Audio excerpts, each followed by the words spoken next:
බලමු.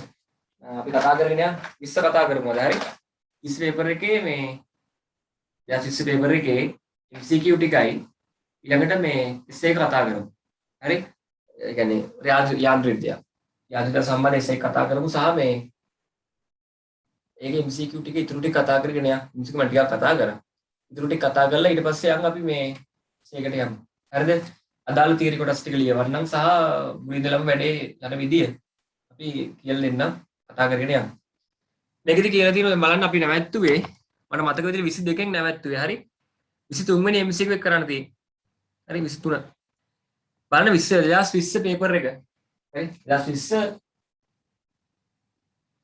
23 වෙනි MCQ එක හරි මේකේ හරි 23 වෙනි MCQ එක බලමු කොහොමද කරන්න කියලා මේකේ තියෙනවා ප්‍රක්ෂිප්තයක් එහි පතේ ඉහළම ස්ථානයේදී P හදිසියේ සමාන ස්කන්ධ කැබලි දෙකකට පුපුරා යයි. පෙන්වා ඇති පරිදි එක් කැබල්ලක් ආරම්භක ප්‍රවේගයක් සහිතව සිරස්ව පහළ වැටේ නම් පහත් දක්වා ඇති කුමන රූප සටහන මගින් අනෙක් කැබැල්ලේ ගමන් මාර්ගය වඩාත් හොඳින් නිරූපණය කරනවාද කියලා අහනවා.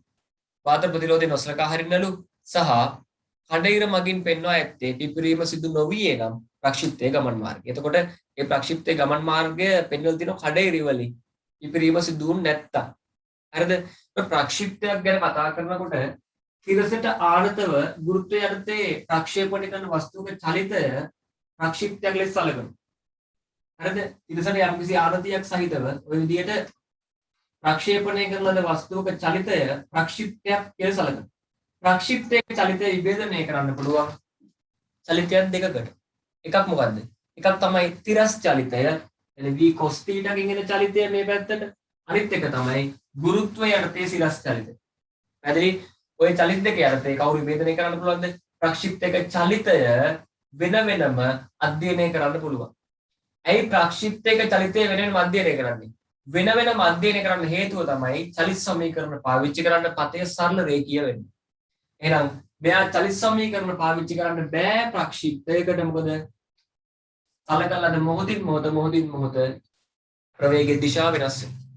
පැහැදිලි ස්පර්ශීව තමයි ප්‍රවේගය පවතින්නේ සලකන සෑම අවස්ථාවකම වෙනස් වෙනවා දැන් මෙතනදී කියන්නේ පතයේ ඉහළම ලක්ෂයේදී කවුරු පුපුරනවා කියලාද මේක සමාන කැබලි දෙකකට පුපුරනවා හරි එතකොට මම කියන එක ඇහනවනේ හරි එතකොට පතයේ ඉහළම ලක්ෂයේ ගත්තට පස්සේ ඉහළම ලක්ෂයේදී මොකද වෙන්නේ සමාන කැබලි දෙකකට පුපුරනවා ඒ කියන්නේ මෙතනින් එහාට ගමන් මාර්ගයක් ඔන්න ඔය විදිහට තියෙන්න බෑ.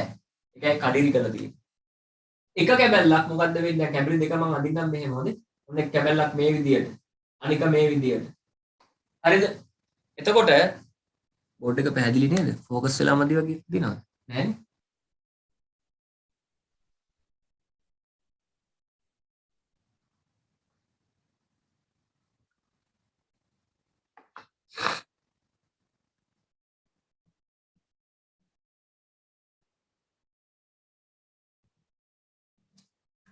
චුටයි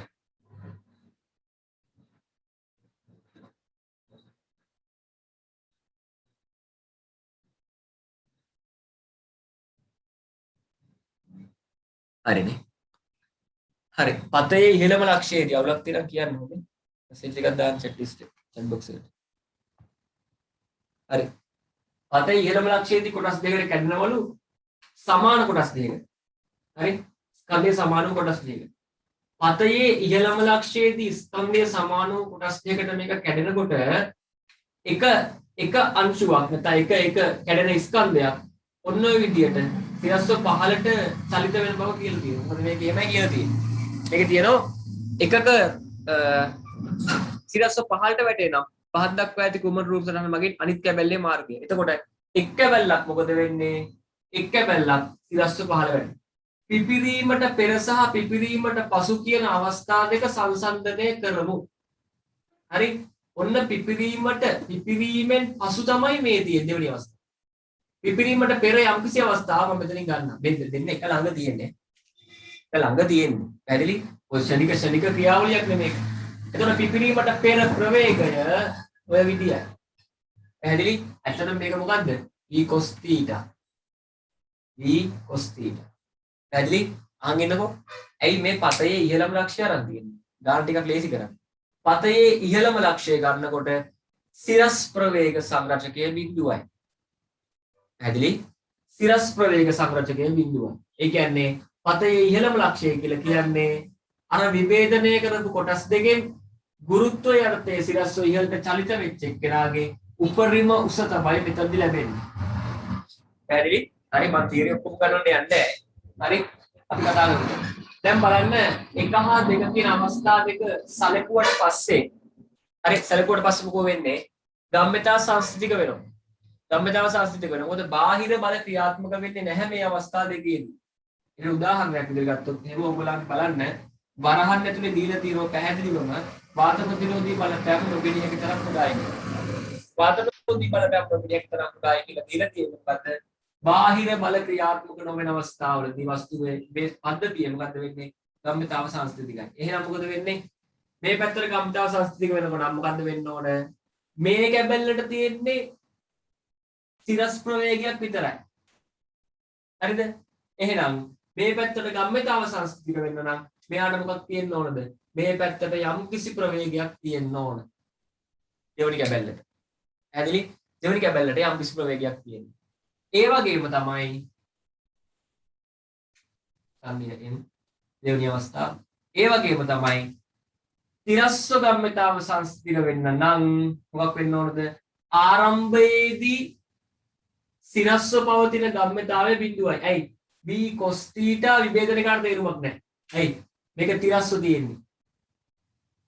තිරස්ව ගත්තට ඇයි 2m නේ ඇත්තට මේක. මේක 2m. මේක mm ගෙම 2m. පැහැදිලිද? එහෙනම් පෙර ගම්මිතාවය සිරස්ව බිඳුවයි පසු ගම්මිතාවය සිරස්ව බිඳුව වෙන්න මෙයාට මෙන්න මේ විදිහට ප්‍රවේගයක් තියෙනවා. පැහැදිලි? දෙවැනි අවස්ථාවේදී ඔය විදිහට ප්‍රවේගයක් තියෙනවා. මෙයාගේ චලිතය ඕටෝ විදිහේ චලිතයක්. පැහැදිලි? දෙවැනි පතේ චලිත දෙවැනි අංශුවේ චලිතය ඔන්න ඔය විදිහයි. පැහැදිලිද? එතකොට මේ පතය ගැන නිවැරදි අදහසක් කොහොමද දෙන්නේ කියලා කියලා දෙන්නම්. පැහැදිලි? හරි කට්ටියත් එක්ක මේක කරගමු. හරි පිපිරීමට පෙර පිපිරීමෙන් පසු. හරි පිපිරීමට පෙර පිපිරීමෙන් පසු. මේ කරන්නේ 2020 23 MC කිව්වේ. හරි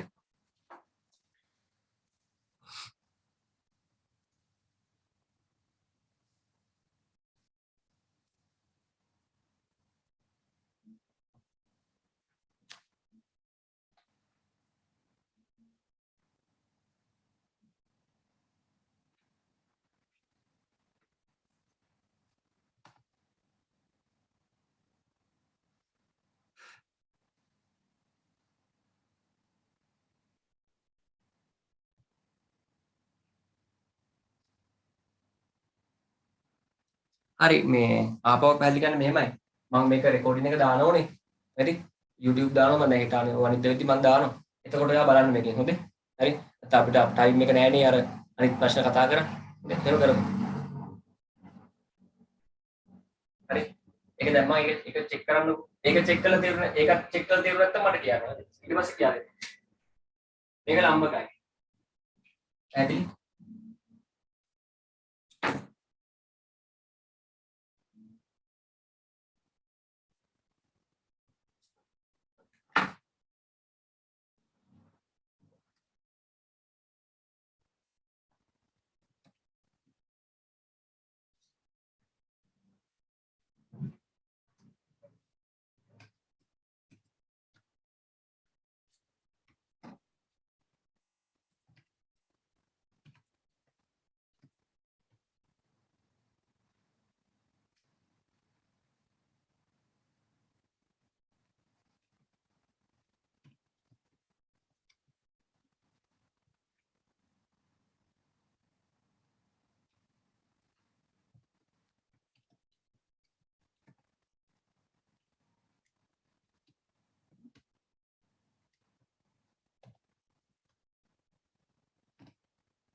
හරිනේ ලියන්න මෙහෙම ලියන්න. තිරස් යන්න. පිපිරීම සිදුවීමේදී ලියන්න. පිපිරීම සිදුවීමට පෙර හා පසු. පිපිරීම සිදුවීමට පෙර හා පසු. පිපිරීම සිදුවීමට පෙර හා පසු පද්ධතියේ ගම්‍යතාව සංස්කෘතික ඇත්තම රේඛීය ගම්‍යතාවය හොඳේ. හරි. පද්ධතියේ ගම්‍යතාව සංස්කෘතික විය යුතුය. පද්ධතියේ ගම්‍යතාව සංස්කෘතික විය යුතුය. මේකෙදි මේ අංශුවේ ගුරුත්ව කේන්ද්‍රය තියෙන්නේ මොකද්ද? මේ අංශුවේ පතේ ඔස්සේ. පැහැදිලි? ප්‍රක්ෂිප්තය මෙතනදී මේ ප්‍රක්ෂිප්තයට හානියක් නොවුනා නම් ඒ කියන්නේ මොකද්ද? ප්‍රක්ෂිප්තයට හානියක් නොවුනා නම් කියලා කියන්නේ මේ ස්කන්ධය කැබලි දෙක පිපිරීමට ලක් නොවුනා නම් හරි පිපිරීමට ලක් නොවුනා නම් මොකද වෙන්නේ? පිපිරීමකට ලක් නොවුනොත් වෙන්නේ මෙන්න මේ පිපිරීමට පෙර අංශුවේ ගුරුත්ව කේන්ද්‍රයේ පතය වෙනස් වෙන්නේ නැහැ. හරිද? මේක ඔස්සේමයි තියෙන්නේ. එහෙනම් මොකද්ද වෙන්න ඕන? පිපිරීමෙන් පසුත් මොකද්ද වෙන්න ඕන? කැබලි කීපයකට පිපුරුවත් එම එක් එක් අංශුවේ ගුරුත්ව කේන්ද්‍රවල සංප්‍රයුක්ත ගුරුත්ව කේන්ද්‍රයේ පතය කොහෙද තියෙන්න ඕනද? මේ පතේ ඔස්සේ තියෙන්න ඕන. පැහැදිලි? එහෙනම් අන්න ඒ විදියට මෙන්න මේක ඇඳපු වර්ණ දිහා බලන්න. ඒ කියන්නේ යම් කිසි මොහොතක් සලකද්දී මේ දුරවල් ප්‍රමාණය සමාන වෙන විදියට ඇඳපු වර්ණයක් ඕකේ තියෙනවා. පැහැදිලි? ඒ ඇඳපු වර්ණය වෙන්නේ 4. පැහැදිලි? 4 වර්ණ විතරයි ඒක කළා දින. අහන් ඉන්න විභාගෙදී ඔයගොල්ලෝ කරන වැඩක් තියෙනවා. බලන්න මේගොල්ලන් මෙතන P ලක්ෂයේ පුපුරන බව දීලා තිබ්බට ඔය විදියට හරිද? මේ පැත්තේ ඉර ගහලා නැහැනේ. මොකද්ද කරන්නේ ඔයගොල්ලෝ විභාගෙදී? මේ පැත්තට මෙහෙම පඩියක් ගහගන්න. එතකොට චෙක් කරන්න පුළුවන් මෙන්න මේ දුරත් බොහෝ සෙයින් ආසන්න වශයෙන් සමානයි නම් ඒ වර්ණය නිවැරදි. අනිත් එක තමයි ස්ථිරවම මෙතනදී මොකක් වෙන්න ඕනද? මෙන්න මේ විදියට චලිතය ආරම්භ කරන්න ඕන. පැහැදිලියි? V1 V2 කියලා ප්‍රවේග දෙකක් තියෙනවා. සංප්‍රයුක්තය තියෙන මේ වගේ දිශාවක් ඔස්සේ. ප්‍රක්ෂිප්තයක් ලෙස පටන් ගන්න උත්තරයක් වෙන්නත් ඕන. මේ දෙක නිවැරදිව සමාන දුරකින් යනවා වගේ පේන්න තියෙනවා. පැහැදිලි? එහෙම වර්ණයක් තියෙන්නේ 4 විතරයි. අනිත් ඒවා ඒවෙන් වැරදි. වන්නේ කොහොමත් වෙන්න බෑනේ. දෙවෙනි එක කොහොමත් වෙන්න බෑනේ. තුන්වෙනි එකත් වෙන්න බෑනේ නේ. හරිද? අපිට සැකේ ඉන්නේ 4 සහ 5. පැහැදිලි? ගම්මිතා සංස්කෘතියට අනුව 4 සහ 5 කියන දෙකම එන්න පුළුවන් ඔළුවට. එතකොට මොකද වෙන්නේ? පිපිරීම නොවුනා නම් ගුරුත්ව කේන්ද්‍රයේ පතය පිපිරීම වුණාට පස්සේ සංප්‍රයුක්ත ගුරුත්ව කේන්ද්‍රයේ පතයට සමානව යන්න ඕනේ. එහෙනම් සංප්‍රයුක්ත ගුරුත්ව කේන්ද්‍රයේ පතය මේකේ තියෙන නම් මේ කැබල්ලේ ගුරුත්ව කේන්ද්‍රයේ පතය මෙහෙම තියෙනවා නම් මේ හා සමාන වූ දුරකින් සැම්විතම තියෙන පරිදි මේ ගුරුත්ව කේන්ද්‍රය පතේ එන විදිහට නිර්මාණය වෙන්න ඕනේ. එතකොට මේක යන්න ඕන ඔන්න ඔය ආකාරයට. පැහැදිලිනේ? හරිනේ? හරි. එතකොට උත්තරේ 4 තමයි ගන්න වෙන්නේ මේකට. ඊළඟට යන්න ඇවිල්ලා 26. හරි? ද්‍රව ස්ථිතිය. ද්‍රව ස්ථිතිය තියෙන්නේ. හරි? 26 ද්‍රව ස්ථිතිය. 26 බලන්න.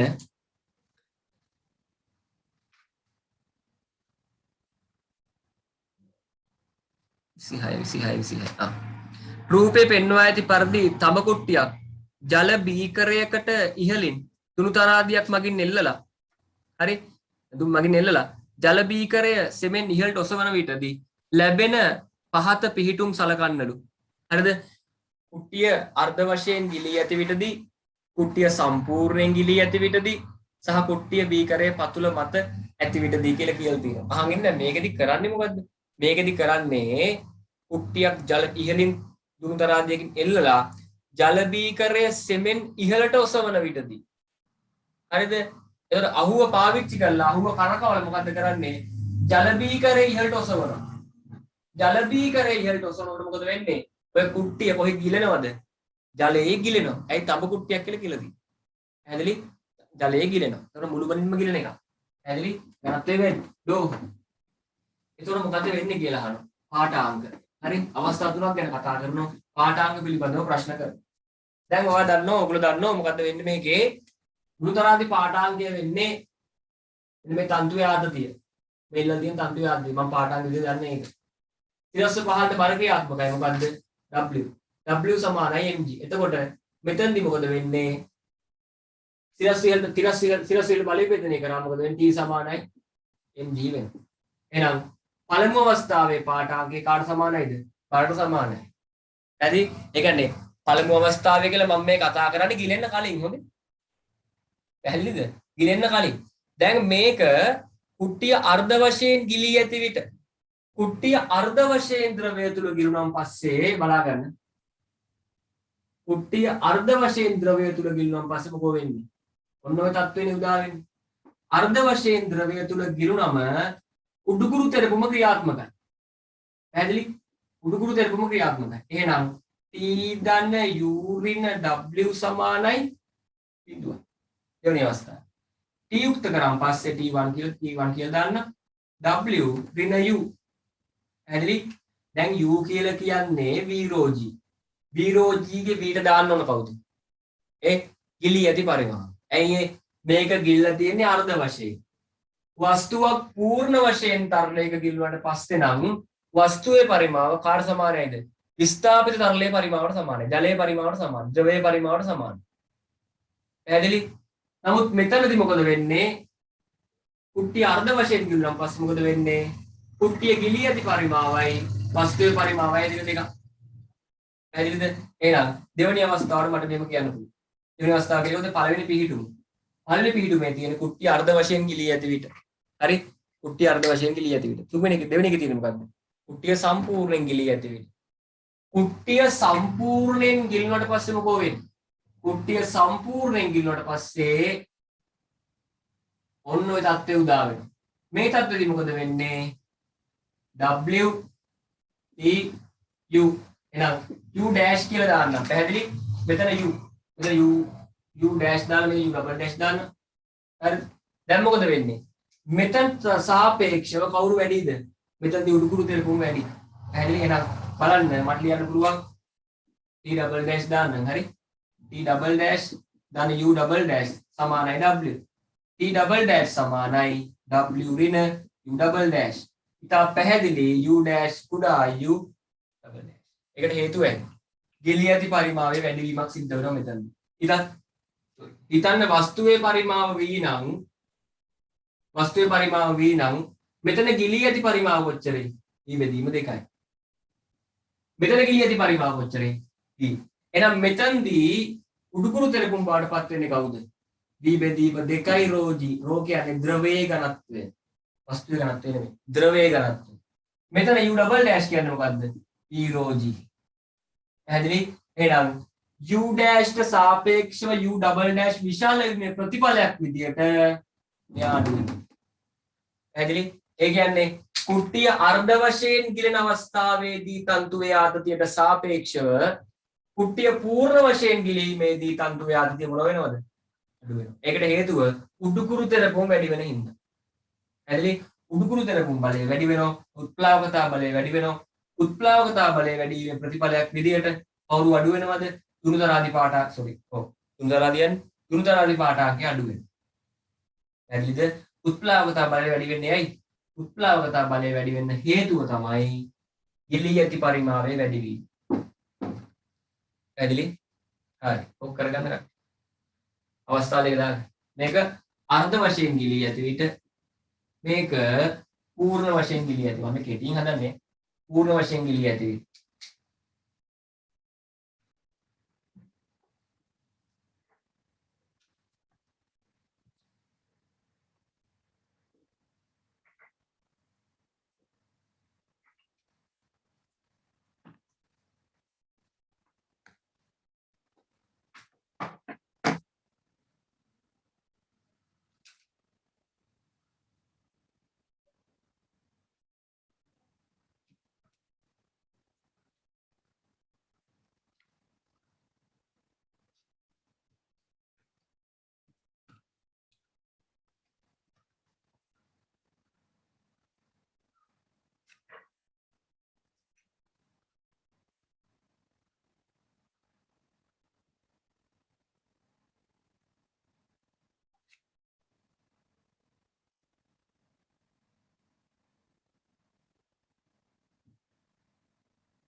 හරි.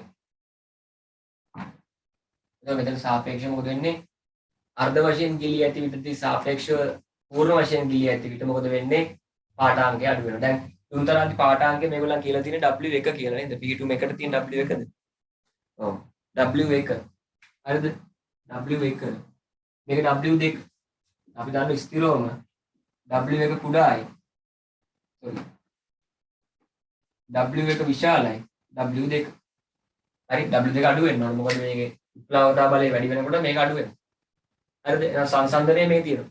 මේ සංසන්දනයට අනුව බලන්න ඉවත් කරන්න පුළුවන් වර්ණ කීයක් තියෙනවද? හරිද? W1ට වඩා W2 අඩුයි. පළවෙනි එක අවුලක් නෑ. දෙවෙනි එක වැරදි. දෙවෙනි එක වැරදි. දෙවෙනි වර්ණේ වැරදි. සමාන වෙන්න බෑ. තුන්වෙනි වර්ණෙත් අවුලක් නෑ. හතරත් අවුලක් නෑ. පහත් අවුලක්. පැහැදිලි?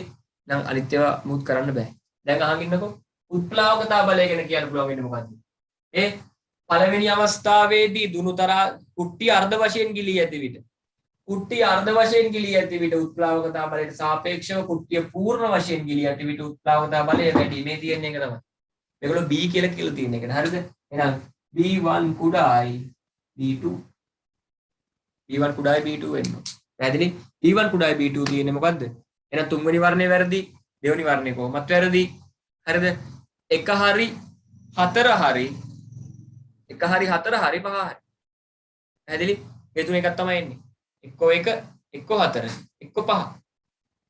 පැහැදිලි? ඔය ටික. දැන් අහන් ඉන්න මෙන්න මෙහෙම ද්‍රවයක් අරගෙන හරිද? මෙන්න මේ විදිහට ද්‍රවයක් සහිත බීකරයක් අරගෙන අද කරන්නේ බලන්න ඕනේ. ද්‍රවයක් සහිත බීකරයක් අරගෙන මේ විදිහට ඔය විදිහට මේකට දානවා මොකද්ද? ලෝහ කුට්ටියක්. ලෝහ කුට්ටිය මෙතන තිබුණත් මෙතන වතුරේ නෙමෙයි. හරි? වතුරේත් හරි. ගැටලුවක් නැහැ. පොඩි වෙනසක් සිද්ධ වෙනවා වතුරට ගියාම. මෙතන තිබ්බත් කොතන තිබ්බත් පූර්ණ වශයෙන් ගිල්ලනම් කොතන තිබ්බත් u සමානයි v රෝජීට අණුව u වෙනස් වෙන්නේ නැහැ. ඇයි ඒ? පූර්ණ වශයෙන් ගිල්ල මේක කොහේ තිබුණත් මොකද වෙන්නේ? උත්ප්ලාවකතා බලනවා පවතින කවුරු මතද? ගිලී ඇති පරිමාව මත. ගිලී ඇති පරිමාව පූර්ණ වශයෙන් ගිල්ල තියෙනවා නම් මේක උඩ ඉඳලා පූර්ණ වශයෙන් ගිලුණු අවස්ථාවේ ඉඳලා පහළට ගේන්න මේක වෙනස් වෙනවද? ඒ කියන්නේ කුට්ටිය ගෙනලා පතුලේ තිබ්බා කියලා කවුරු රැස් වෙන්නේ නැද්ද? උත්ප්ලාවකතා බලය රැස් වෙන්නේ. පැහැදිලි? එහෙනම් ස්ථිරව මොකද්ද වෙන්න ඕන? B2 සමානයි B3 වෙන්න ඕන. ඒ වගේම B2 වැඩි වෙන්න ඕන B1 වලට වඩා. පැහැදිලි? ඒ වර්ණේ බලමු. ආන්න. කොයි සමාන කරලා තියෙන්නේ? එහෙම තියෙනවා 4යි 5යි. පැහැදිලි? 4යි 5යි දෙකේම මේක තියෙනවා. පැහැදිලිනේ? 4 වෙන්නත් පුළුවන් 5 වෙන්නත් පුළුවන්. දැන් W චෙක් කරන්න වෙනවා. හරිද? බලන්න අනිත් කොටසෙන් පත් කියලා තියෙන්නේ. තුන්වෙනි පිහිටුම යටතේ මේක තියෙනවා කියන්නේ මෙන්න මෙතන. පතුලේ ඇති විට. පතුලේ ඇති විට මොකද වෙන්නේ? උත්ප්ලාවකතා බලය ක්‍රියාත්මකයි. ඒ වගේම W ක්‍රියාත්මකයි. ඊට අමතර තව බලයක් ක්‍රියාත්මකයි. කවුද? ප්‍රතික්‍රියාව. පැහැදිලි? මේක ස්පර්ශ වුණාට පස්සේ ප්‍රතික්‍රියා බලයක් ක්‍රියාත්මක වෙනවා. තවත් අමතර බලයක් ස්ථිරස්ව ඉහළට ක්‍රියාත්මක වීම ප්‍රතිඵලයක් විදිහට T මොන වෙන්න ඕනද? T තව දුරටත් අඩු වෙන්න ඕන. පැහැදිලි? ඒක ඔප්පු කරන්න පුළුවන් ඕන විභේදනය කරමු. හරි? T ධන U ධන R ඍණ W සමානයි. බිඳුවයි T සමානයි W ඍණ U ඍණ අන බලන්න. කලින් තිබුණේ මේ දෙන්න විතරයි. දැන් තව එක්කෙනෙක් අඩු වෙනවා. දැන් තව එක්කෙනෙක් අඩු වුණාට පස්සේ මොකෝ වෙන්නේ? T තව ටිකක් අඩු වෙනවා. එහෙනම් අපිට විචලනය ගන්න පුළුවන් W1 කුඩායි, W2 කුඩායි, W3. ඒ වගේම අනිත් එක්කෙනා මේ තියෙන්නේ. පැහැදිලි? අමතර ප්‍රතික්‍රියා බලයක් ඇති වීම ප්‍රතිඵලයක් විදිහට මොකද්ද වෙන්නේ? තන්තුවේ ආතතිය අඩු වෙනවා. තන්තුවේ ආතතිය මගින් තමයි දුරුතරාදි පාඨාංකය තීරණය වෙන්නේ. දුරුතරාදි පාඨාංකය තව දුරටත් අඩු වෙනවා. හරිද? එතකොට ඕකේ තියෙන උත්තර මොකද්ද ගන්න වෙන්නේ? උත්තරේ 5. පැහැදිලි? උත්තරේ 5 තමයි ගන්න. හරි. අවශ්‍ය කෙනෙක් සටහන් කරගන්න. හොඳේ. අවශ්‍ය කෙනෙක් සටහන් කරගන්න.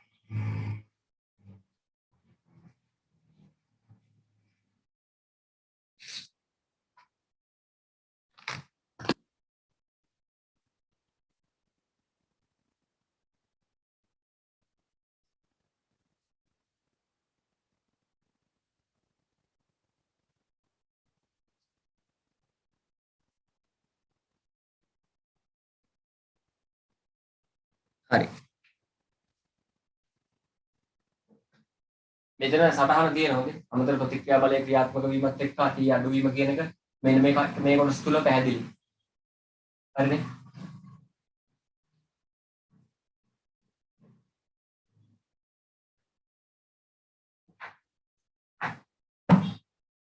ඊළඟ ගාන බලමු අපිනේ. යාන්ත්‍රික විද්‍යාව ඊළඟ හම්බෙන්නේ මොකද්ද? 30. යාන්ත්‍රික විද්‍යාව 30 හම්බෙන්නේ. හරිද? FT ප්‍රස්ථාරයක් කතා කරලා තියෙනවා. හරි? FT ප්‍රස්ථාරයක් කතා කරලා තියෙනවා බලය කාලයේ විචලනයක්. හරිද? බලය කාලය සමග සමානුපාතික විචලනයක් පෙන්වලා තියෙනවා. නැවත සමානුපාතික අඩුවීමක් තියෙනවා. හරිද? බලය ඍණ වෙලා තියෙනවා. බලය නියතව පැවතිලා තියෙන යම් කාලයක් තුල මේ ප්‍රස්ථාර දිගට ගිහිලා තියෙනවා. පැහැදිලි? ඊළඟ මේකේ කතා කරනවා කතා කරන්නේ කාලය t සමානයි බිඳුවේදී නිශ්චලව ඇති ස්කන්ධ අන්න. කාලය t සමානයි බිඳුවේදී නිශ්චලව ඇති. නිශ්චලව තියෙන්නේ හොඳ. නිශ්චලව තියෙන්නේ.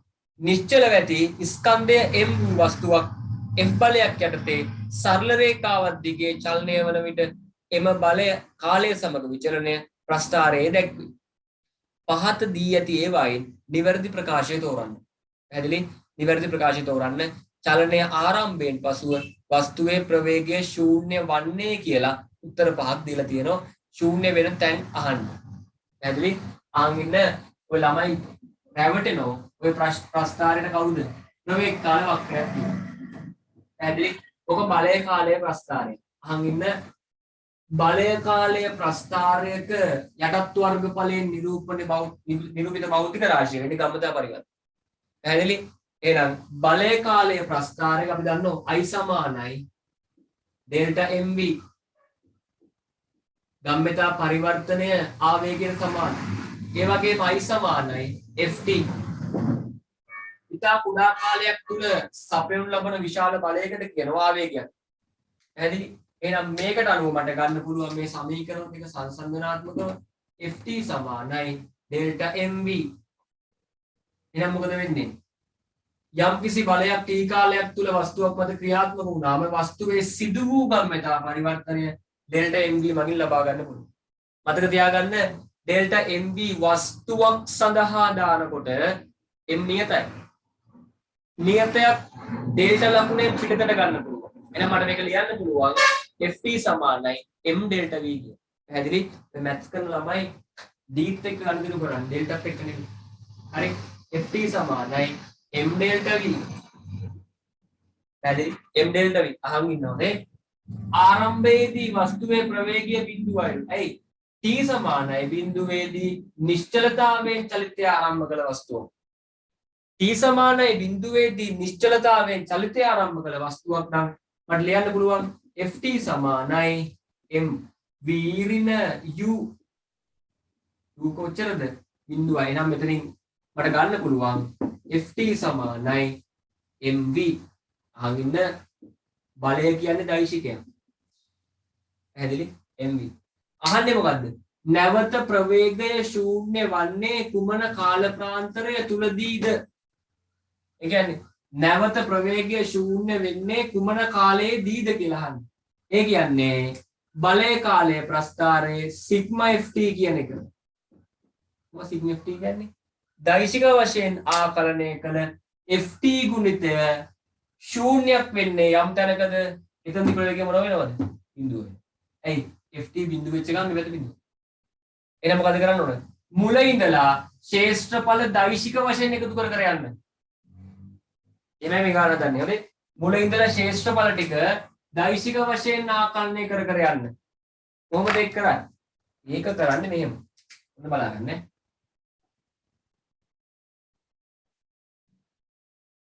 බලය කාලයේ ප්‍රස්ථාරය ඕමනේ තියෙන්නේ.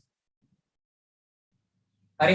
ඔය තියෙන්නේ තියෙන්නේ. බලය කාලයේ ප්‍රස්ථාරය ගත්තම 8ක් තියෙනවා 20ක් තියෙනවා කොහොම තියෙනවා. මම අත්‍යවශ්‍යම දේවල් ටික දාන්නම් ඈ. මේක නිව්ටන් නේ. ms මේක තුන තමයි තප්පර. හරිද?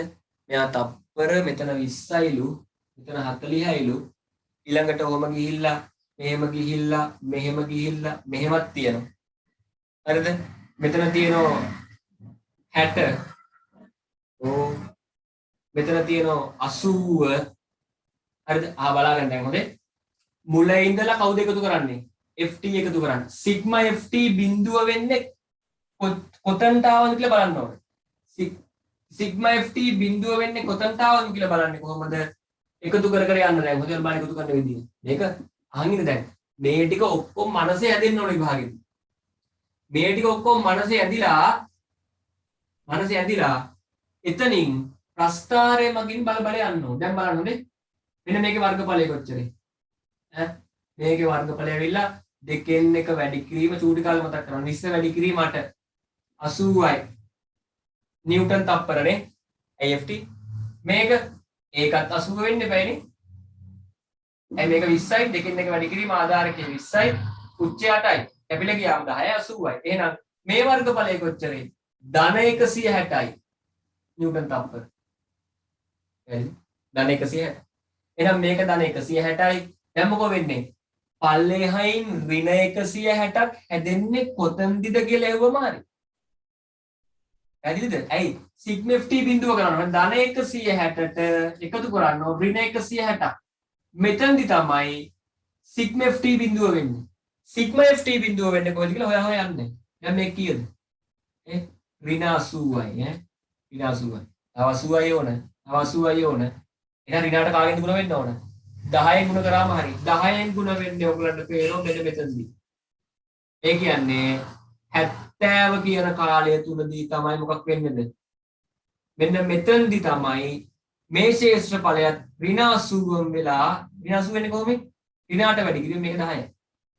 එහෙනම් මේ සමස්ත ශේෂ්ත්‍රඵලය කවුරු වෙනවද? ඍණ 160 බවට පත් වෙනවා නිව්ටන් තප්පර. එහෙනම් බීජයික්‍ය ශූන්‍ය වෙන අවස්ථාව වෙන්නේ t සමානයි කොහෙදද? තප්පර 70 විතර තමයි වැඩි වෙන්නේ. පැහැදිලි? එහෙනම් උත්තරේ ගන්න කොහොමයි? අහන් ඉන්න මේ උත්තරේට මේ විදිහට යනවා නම් කාලය මැනීම ආරම්භ කිරීමේදී ඒක නැතත් u සමානයි බිඳුව කියලා දීලා තියෙනවා. එහෙම නැති වුණොත් මොකද වෙන්නේ? මට මෙතන කෙලින්ම v දාන්න බෑ. පැහැදිලි? කෙලින්ම v දාන්න බෑ එහෙම නැත්නම්. හරි කරගන්න.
හරි ඊළඟ බලන්න 41 41 මොකක්ද තියෙන්නේ? බර්නෝලි. හරි 41 බර්නෝලි තියෙන්නේ. මේ කාරණේ කට්ටිය 41 කියලා තියෙනවා රූපේ දක්වා ඇති පරිදි පෙන්වා ඇති පරිදි ABC තිරස් නලයක් හරස්කඩ වර්ගඵලයේ විශාල වූ අන්න බලන්න හරස්කඩ වර්ගඵලයේ විශාල කියලා කියලා තියෙනවා. එතන කතාවක් තියෙන පොඩි. හරි හරස්කඩ වර්ගඵලයේ විශාලය කියන එක ඇතුලේ කතාවක් තියෙනවා. විශාල වූ ජල ටැංකියකට සම්බන්ධ කොට ඇත. B හිදී නලයේ අභ්‍යන්තර හරස්කඩ වර්ගඵලය C හිදීමෙන් දෙගුණයක් වේ. ආරම්භයේදී D හි පිහිටා ඇති ජල කරාමය වසා ඇත. ඒ වගේම කරාමේ විවෘත කළ පසු පිහි පිහිටුවා සිරස් බටය තුල ජල මට්ටම උස කොපමණ වේද කියලා අහනවා. ජල ප්‍රවාහය අනාකූල හා අනවරත ලෙස උපකල්පනය කරන බර්න්ලි දාන්න කියලාමයි කියන්නේ. හරිද? ජලයේ දුෂ්ශ්‍රාවිතාවය ගන්න එපා. මොකද දුෂ්ශ්‍රාවී නොවන තවත් තරලයක් ගැන තමයි බර්න්ලි කතා කරන්නේ. හරි. එතකොට මේක හරිනේ. ඉතින් ඉන්න අමාරුයි. අපිට හටක් ගාලා ඉවර කරන්න ඕන මේ පන්ති ඉතින් අර පුළුවන් උපරිමයට යන ක්ලාස් එකක් මිසක් අර දැන් මගේ රිවිෂන් එක වගේ නෙමෙයි. ඒක නම් ඉවර්දි ප්ලෑන් එකක් ඇතුව අර එහෙම යන්නේ. හරි. මේකේ අර අපි කරන්නේ පාස් පේපර්ස් ටික සරලව සාකච්ඡා කරගෙන යනවා. ඒකෙන් ළමයින්ට යම් දැනුමක් ලබා දෙන්න තමයි කරන්නේ. පැහැදිලි? හරි. එතකොට මේකෙදි තියෙන මොකද්ද? මෙන්න මේ විදිහේ බටයක් දාලා සහ මෙන්න මෙතන විශාල ටැංකියක් තියෙනවලු. හරි. හරස්කඩ විශාල. හරස්කඩ විශාලයි කියන එකේ කතාව තමයි මොකද්ද? අන්න ඒ ජල මට්ටම පහළේ මේ ශීඝ්‍රතාවයෙන් නොගෙනිය හැකි තරම් කුඩායි කියන්නේ. ඒ කියන්නේ මෙන්න මේ ජල මට්ටම පහළ එන ප්‍රවේගය ගණනට ඇතුළත් කරන්න එපා කියන තමයි කියලා තියෙන්නේ. ඒතකොට හරස්කඩ විශාලයි කියලා කියන්නේ පහළේ මේ ශීඝ්‍රතාවය හරි පොඩි. ඊළඟට බලන්න මේකේ තියෙනවා මේ විදියට එතන හරස්කඩ විශාල කරලා තියෙනවා. හරිද? විශාල කරලා ඔය විදියට බටයක් දාලා තියෙනවා මේ විදියට. ඊළඟට ඔය විදියට නැවත කොහොම සලස්වලා තියෙනවා. දැන් මේකෙදි කතා කරන්නේ මෙතන කරාමයක් තියෙනවා. හරි? මෙතන කරාමයකුත් තියෙනවා. මේක D මෙතන C කියලා තියෙනවා විවෘත කෙළවර. ඊළඟට මෙතන B කියලා තියෙනවා සහ මෙතන A තියෙන්නේ මෙන්න මේක A. මේ උස h කියලා තියෙනවා. පැහැදිලි? එතකොට මම මේකේ විභව ශක්තිය ශූන්‍ය මට්ටම විදියට මෙන්න මේ මධ්‍ය අක්ෂය සලකන ওই විදියට. හරිද? ඒක අවස්ථා කීපයකටම ගැලපෙනවා. පැහැදිලි? අවස්ථා කීපයකට ගැලපෙනවා. දැන් මෙන්න මේකේ මොකක් වෙනවද මේ මෙන්න මෙයාගේ තියෙනවලු ජල මට්ටමක්. ඒකේ උසනේ අහන්නේ නේ. ඒකේ උස h අසුරෙන් අහන්නේ. පැහැදිලි?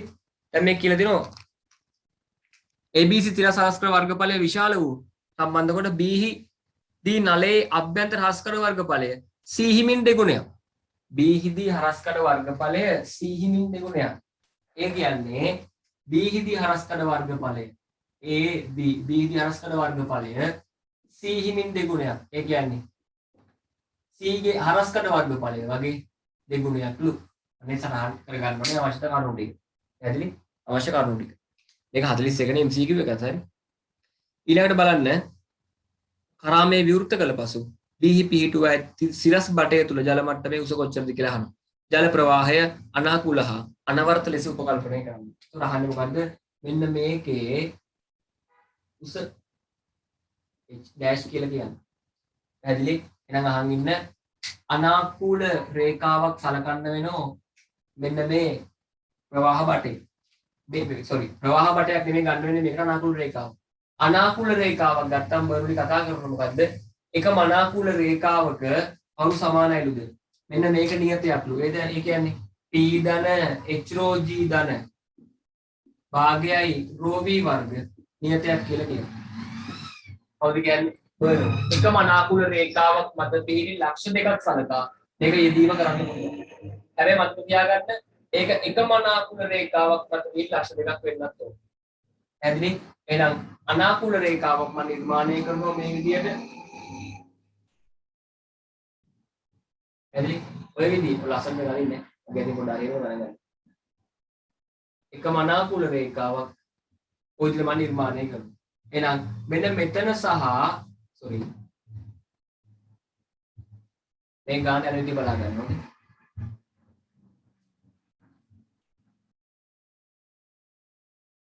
ඉස්සෙල්ලා මේ කරා විවෘත කරනවානේ. නැත්නම් මේ වතුර විදින්නේ නැහැ. හරිද? මෙතනින් වතුර විදින ප්‍රවේගය කොච්චරද? BC කියලා කියන්න. අනිත් එක මෙතන වායුගෝලයට විවෘතයි. මෙතන වායුගෝලයට විවෘතයි කියලා කියන්නේ මෙතන පීඩනය මොකද්ද? වායුගෝලීය පීඩනය. පැහැදිලි? ඒ වගේම මෙතන පීඩනයත් මොකද්ද? ඒකත් වායුගෝලීය පීඩනයම තමයි. පැහැදිලි? මතක තියාගන්න මේක වායුගෝලයට විවෘත කියලා ගත්තේ. මේ ගාන නැත්තම් හදන්න බෑ. පැහැදිලි? නැත්තම් ගාන හදන්න බැරුව යනවා. එහෙනම් මොකද කරන්නේ? මෙන්න මේ එකම අනාකූල රේඛාවේ පිහිටි x සහ y කියන ලක්ෂ දෙක සලකා මෙන්න මේ ප්‍රින්සිපල් එක දාන්න තියෙනවා. පැහැදිලි? හරි. කටියත් එක්ක කොම් කරගෙන යන්න මම ආදේශ කිරීම කරන්න. හරිද? ප්‍රෙෂර් එක ඉන්නේ කවුද? 5. මම 5 කියලා ගන්නේ වායු ගෝලයේ පීඩනය. හරිද? හරි. වායු ගෝලයේ පීඩනය 5. ද්‍රවයේ ඝනත්වය ρ. ධන භාගය ρ v වර්ග භාගය ρ බිඳුවේ වර්ග. ඒ බිඳුවේ වර්ග කියන්නේ මෙතන ප්‍රවේගය නැහැ කියලා ගන්න. ඒ කියන්නේ තිරස්ස පහළට වහින ප්‍රවේගය බිඳුවයි. ඒක ගන්න කොහෙන්ද? ටැංකිය විශාල හින්දා. මෙතන අපි දා ගන්න ඕන විශාල ටැංකියක් නිසා. හරිද? විශාල ටැංකියක්. දැන් සමහර ගණන් වල විශාල ටැංකියක් වුණත් මේකේ පල්ලෙහා බහින තීව්‍රතාවය දීලා තිබ්බොත් ඒක මෙතන දාන්න ඕන නේද? දැන් පහළ බහින ප්‍රවේගය දීලා තිබ්බොත් දාන්න ඕන. පැහැදිලිනේ? ටැංකිය විශාල වෙන කියලා ගන්න නැහැ. නමුත් මෙතන දත්තයක් දීලා නැහැ නේ විදියට. හරිද? උඩ හරස් කර විශාලය කියලා කියන්නේ. ඒකේ ජල මට්ටම පහළ බහින ප්‍රවේගය නොගෙනියක තරම් කුඩායි. මෙතන ප්‍රෙෂර් එක 5 ඝන HRG බිඳුවයි. හරි HRG බිඳුවෙන් x බිඳුව වෙලා. හරි. එයි විභව ශක්තිය ශූන්‍ය මට්ටමේ ලියාගන්න. විශාශූම මොන තියරි කරලා නැත්තේ නේ. හරි. ඒව කරලා දැන් අනිවාර්යෙන්. ඊළඟට භාගයයි ρ VC වර්ග. මේකෙන් ρ VC VC කියන්නේ මොකක්ද කියලා හොයාගන්න. හරි. VC කියන්නේ මොකක්ද කියලා HS වලින් හොයාගන්න පුළුවන්. 5 කැපිලියන්. පැහැදිලි? මේක දාලා තියෙන කාටද? x හා y ලක්ෂ්‍ය සලකලා. පැහැදිලි? ওই ලක්ෂ්‍ය දෙක සලකලා තමයි දාලා තියෙන්නේ.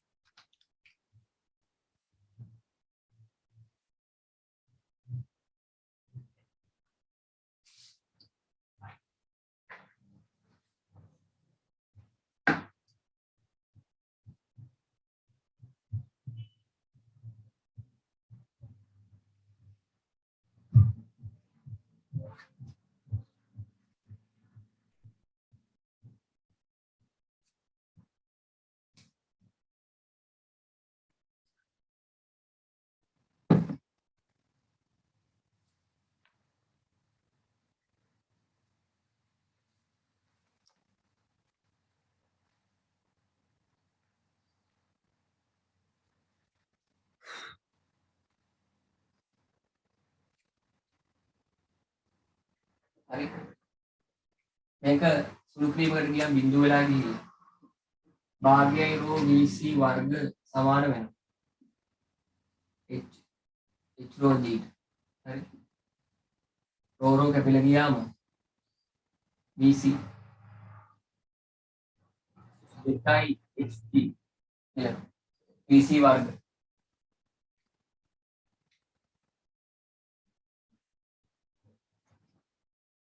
හරි. ඒ කියන්නේ 2යි GH මූලනේ. VC කියන්නේ 2යි GH මූල. පැහැදිලි? දැන් මොකෝ වෙන්නේ? දැන් අපිට පාවිච්චි කරන ප්‍රවාහ බටය. මොකද ප්‍රවාහ බටය දැන් මේ අහගෙන මේකේ මෙතනයි සලකලා මෙතන ප්‍රවේගය හොයලා මෙතනටයි ගිහිල්ලා මෙතන ප්‍රවේගය ඇසුවෙන් මේ උසට යන්න පුළුවන්. මොකද මෙතන මේ උස සහ ෆයි ගෙන් තමයි මෙතන ප්‍රෙෂර් එක හදන්නේ.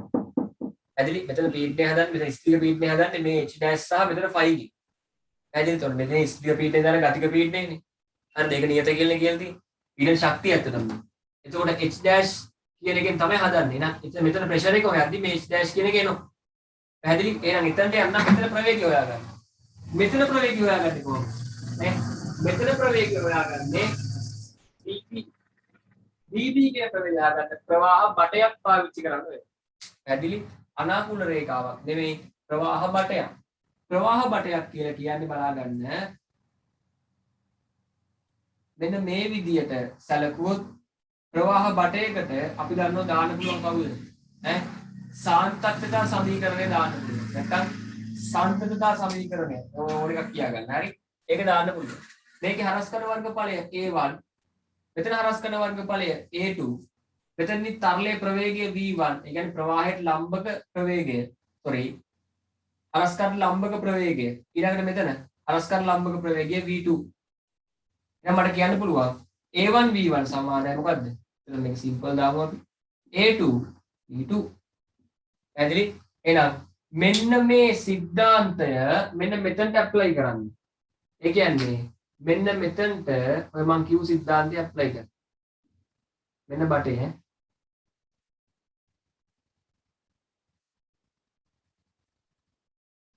හැදෙන්නේ ඔය විදියට. එහෙනම් ඔය කිව් සිද්ධාන්තය මෙතනට ඇප්ලයි කරලා VB හොයන්න පුළුවන්. එහෙනම් මට කියන්න පුළුවන් VB වතාවක් AB ඒ කියන්නේ B ප්‍රවාහයට ලම්බක හරස්කඩ වර්ගඵලය. B හිදී වර්ගඵලය කියලා කියන්න එපා. ප්‍රවාහයට ලම්බක හරස්කඩ වර්ග. ඊළඟට BC වතාවක් AC. එහෙනම් මට කියන්න පුළුවන් VB AB කියන්නේ මොකද්ද? 2යි AC. BC හෙව්වා. ඔව් 2යි HG ගේ මූල. 2යි HG ගේ මූල වැඩි කිරීම AC. AC කැපිලා ගියාන් පස්සේ මට VB ගන්න පුළුවන්. මොකද්ද? 2යි HG ගේ මූල බෙදීම 2 සුළු කරගත්තාන් පස්සේ HG බෙදීම මූල 2ක් කියලා යනවා. පැහැදිලි? තාම අන්තිම උත්තරේට ගියේ නැහැ. හරිද VB හෙව්වා. දැන් මොකද කරන්නේ කියන්නකෝ? නැවත මෙතනයි සලකලා කවුරු දාන්න පුළුවන්ද? නැවත දාන්න බර්නූලි ප්‍රින්සිපල් එක. මේක දාපු ගමන් මෙතන h dash හොයන්න පුළුවන්. හරිද? හරි කරගන්න.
sorry. Mic off කරලා කතා කරමු. කවිතන HOG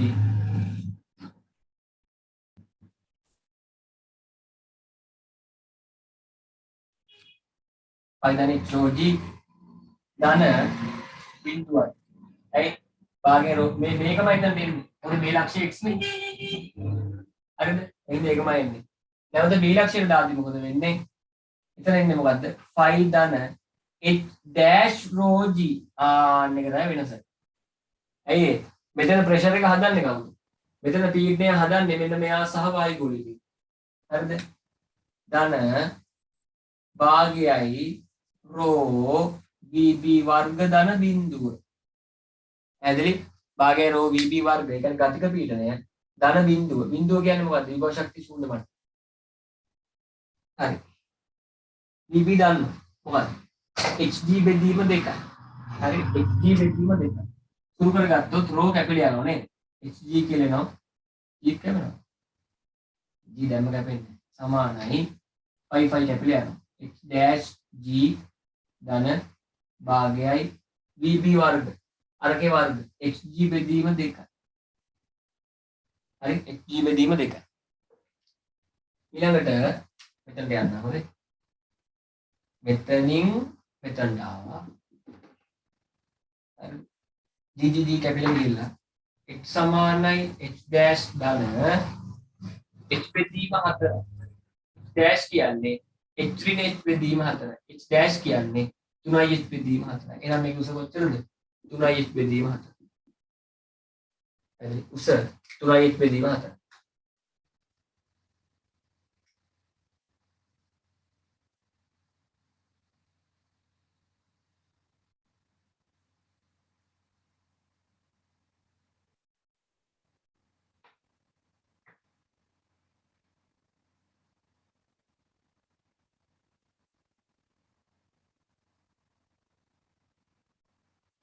හරිනේ. ඊළඟ මොකද්ද වෙන්නේ? 42 බලන්න. හරි. ඊළඟ 42. 42 කියලා තියෙනවා. පැරෂුට් කරුවෙක් කාලය t සමානයි බිඳුවේදී හෙලිකොප්ටරයකින් පිටතට පැමිණේ. යම් වෙලාවකට පසු ඔහුගේ පැරෂුටය විවෘත කර ගන්නා අතර ඉන්පසුව පොළවට ළඟා වේ. පසදහන් ප්‍රාන්තර අතුරෙන් ප්‍රස්ථාර අතුරෙන් පැරෂුට් කරුගේ ප්‍රවේගයේ සිරස් සංරචකයේ විචලනය කාලය සමග නිරූපණය වන්නේ මොකද්ද කියලා අහන්න. පැරෂුට් කරුගේ ප්‍රවේගයේ සිරස් සංරචකය. පැහැදිලි? දැන් මොකද්ද වෙන්නේ කියන්නකෝ? පැරෂුට් කාර්යයට මොකද්ද වෙන්නේ? පැරෂුට් කාර්යයට වෙන්නේ හෙලිකොප්ටරයෙන් පිටතට පැමිණෙනවා. පැහැදිලි? t සමානයි බිඳුවේදී. යම් වෙලාවකට පස්සේ මොකද වෙනවා කියන්නේ? ඔහුගේ පැරෂුට් එක විවෘත කර ගන්නවා. එතකොට හෙලිකොප්ටරයකින් පිටතට පැමිණෙනකොට දැන් මේ හෙලිකොප්ටරේ කොහොමද තියෙන්නේ? මේ හෙලිකොප්ටරයක් කියලා කියන්නේ මෙහෙම යන එකක් නෙමෙයි.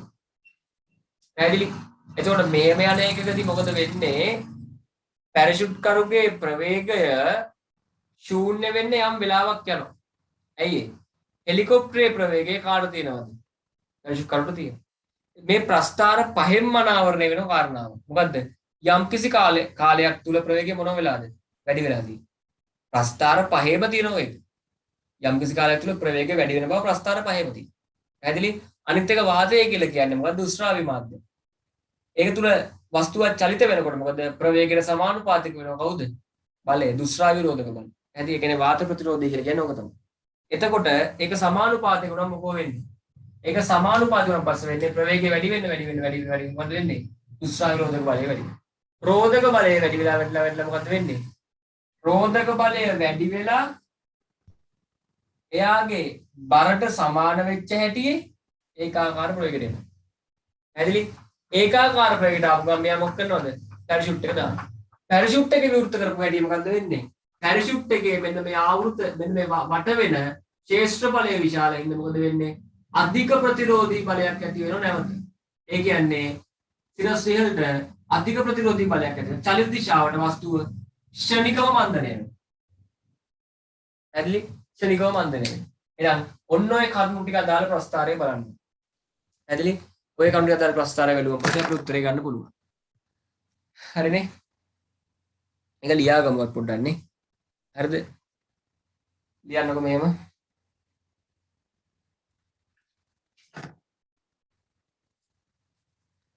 පැරෂුට් කරුගේ චලිතය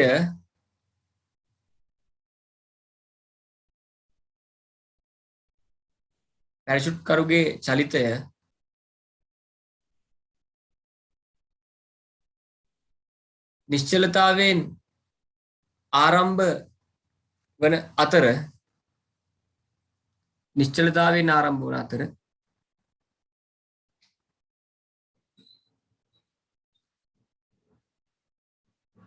ඔහු මත ක්‍රියාත්මක වන වාත ප්‍රතිරෝධී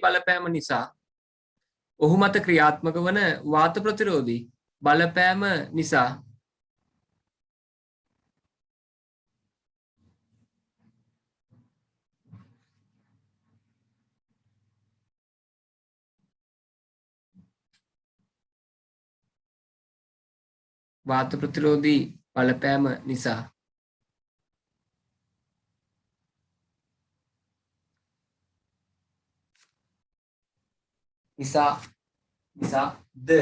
නිසාද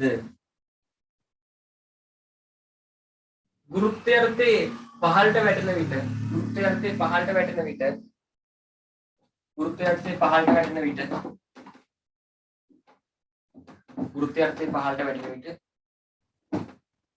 ප්‍රවේගය වැඩිවීමේ ප්‍රතිඵලයක් ලෙස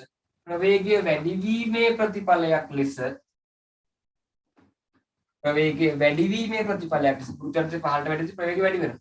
හරිද? ප්‍රවේගය වැඩි වීමේ ප්‍රතිඵලයක් ලෙස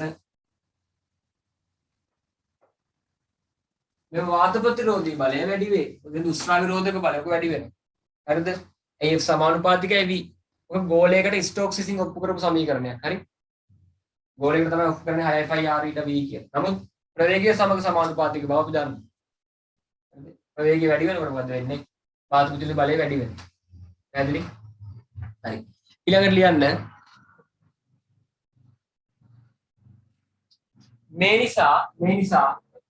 මේ නිසා ඔහු මත වෙනසක් ඔහු මත සිරස්ව පහළට ක්‍රියාත්මක ත්වරණය ඔහු මත සිරස්ව පහළට ක්‍රියාත්මක ත්වරණය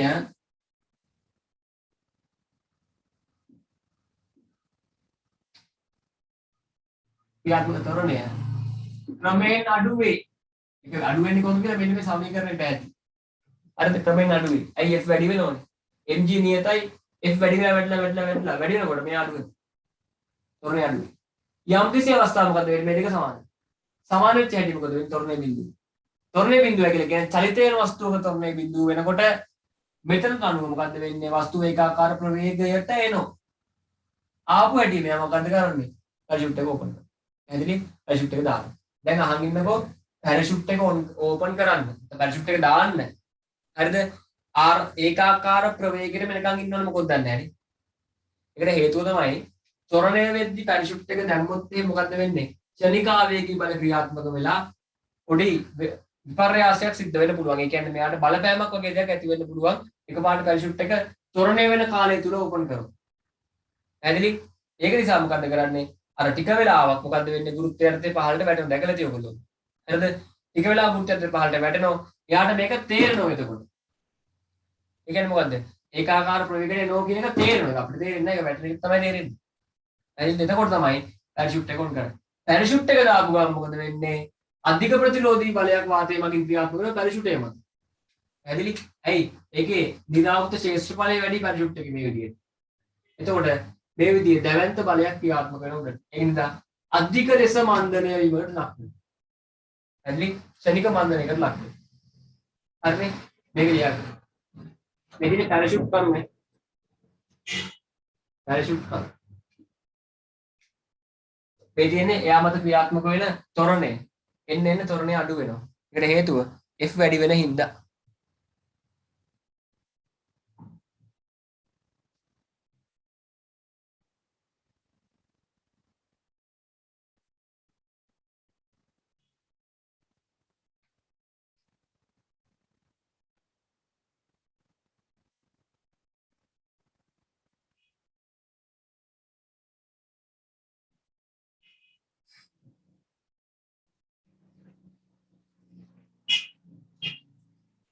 හරි ඒ කියන්නේ ආරම්භයෙන් පටන් ගත්ත එක්කෙනාගේ චලිතය ගත්තොත් එන්න ත්වරණය අඩු වෙන චලිතයක් සිද්ධ වෙනවා.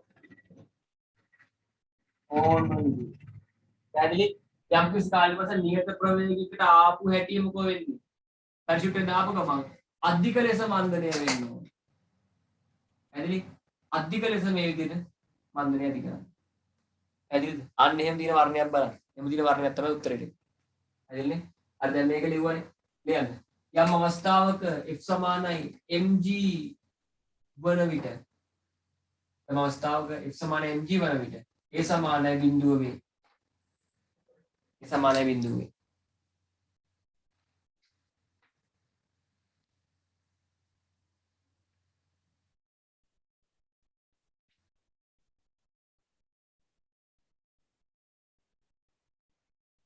හරි මෙවිට ප්‍රවේගය නියත වන අතර මෙවිට ප්‍රවේගය නියත වන අතර කාගේ මේ පැරෂූට් කරුනේ හරි මෙවිට ප්‍රවේගය නියත වන අතර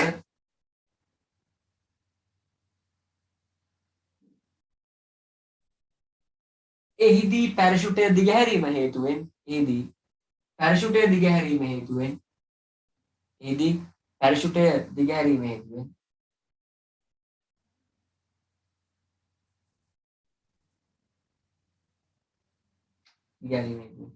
අධික මන්දනයකට ලක් වේ. අධික මන්දනයකට ලක් වේ.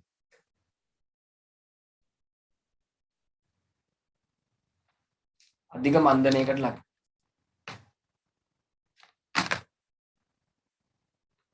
අධික මන්දනයකට ලක්. පැහැදිලි?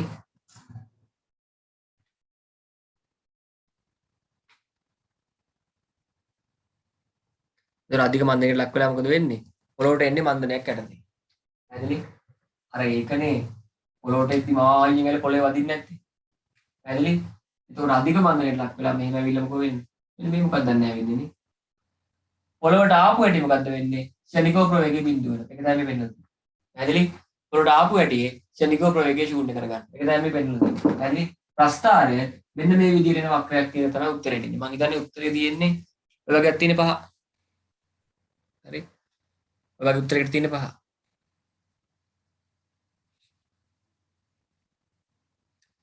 ඊළඟට 49 තමයි යාන්ත්‍රික විද්‍යාව වෙන්නේ. හරි? 49. ඝර්ෂණයෙන් තොර ඒ කියන්නේ ඝර්ෂණ බලයට එරෙහිව කාර්ය කරන්න අවශ්‍ය නැහැ. ඝර්ෂණ බලයක් නැහැ.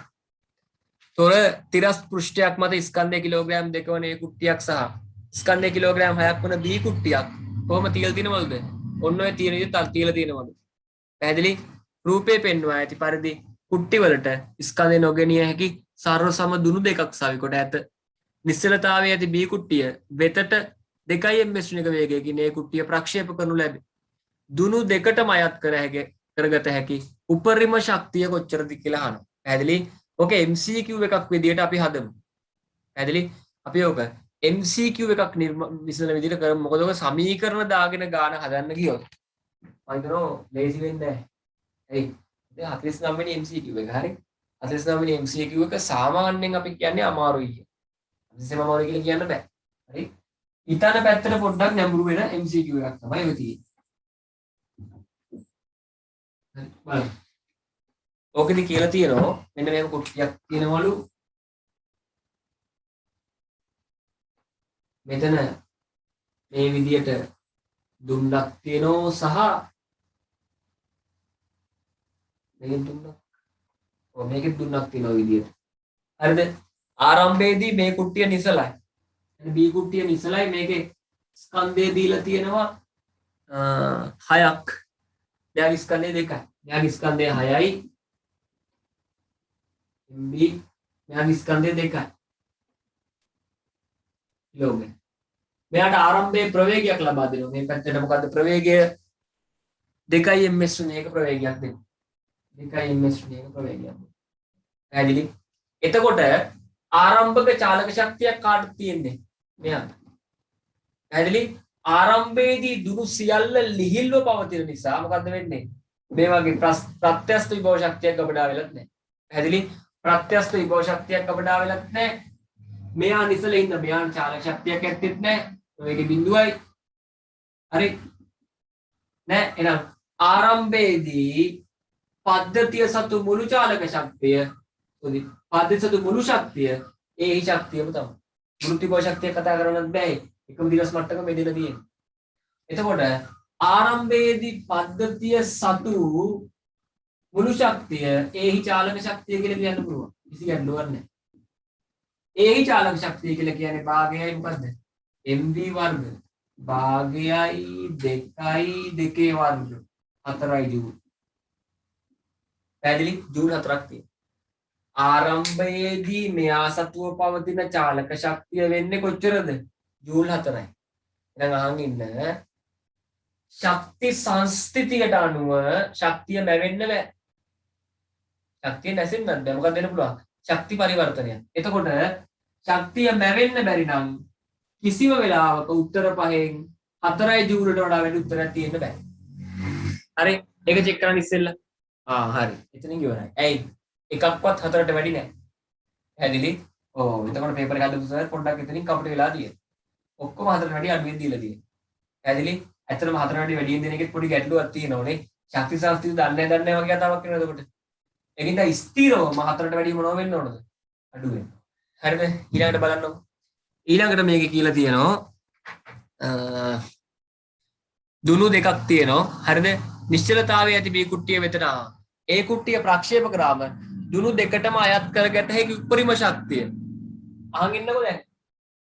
අනිවාර්යෙන්ම ඔයගොල්ලෝ දන්නෝ මෙයා ඇවිල්ලා මෙයාගේ වදිනකොට දුනු දෙක හැකිලෙනවා වගේම කවුරු චලනය ආරම්භ කරනවද? මෙයා චලනය පටන් ගන්නවා. පැහැදිලි? ඒ කියන්නේ මෙයාගෙන් යම්කිසි ශක්තියක් කාට සම්ප්‍රේෂණය වෙනවද? මෙයාට සම්ප්‍රේෂණය වෙනවා. ඝර්ෂණ බලයක් නැති හින්දා ඝර්ෂණ බලයට එරෙහිව කාර්ය කරන්න මේ ශක්තිය වැය වෙන්නේ නැහැ. පැහැදිලි? ඒකෙන් ඝර්ෂණ බලයක් නැහැ මේකෙන්. ඒකෙන් මේ පැත්ත හිතන්න අවශ්‍ය නැහැ. එතකොට මෙහා ගෙන එන ශක්තියෙන් යම්කිසි ශක්ති කොටසක් කාට සම්ප්‍රේෂණය කරනවද? මෙයාට සම්ප්‍රේෂණය කරන්න ඕන. පැහැදිලි? එයා සම්ප්‍රේෂණ එහෙනම් ජූල් 4න් යම් කිසි ප්‍රමාණයක් මෙයාට යවන්න ඕන. මාට කරන්න පුළුවන් ජූල් 4ට පොඩි වැඩක්. ජූල් 4ට පොඩි වැඩක් කරන්න පුළුවන්. 0.4 1 3 2 2 3 1 පැහැදිලි? එහෙම ගැඩුවා. දැන් මොකද කරන්නේ? කීයටවත් මෙයාට හිමි වෙන ශක්තිය බිඳුව වෙන්න බෑ. ඇයි ඒ? එයාට ශක්තියක් හිමි වෙනවා. මෙයාට එකක් දුන්නොත් දුන වලට කීයේ? 3යි. මෙයාට දෙකක් දුන්නොත් දුන වලට 2යි. මෙයාට 3ක් දුන්නොත් දුන වලට 1යි හම්බෙන්නේ. දුන වලට ළඟා කරගන්න පුළුවන් උපරිම ශක්තිය කොච්චරද? ජූල් 3යි. පැහැදිලි? උපරිමනේ අහලා තියෙන්නේ.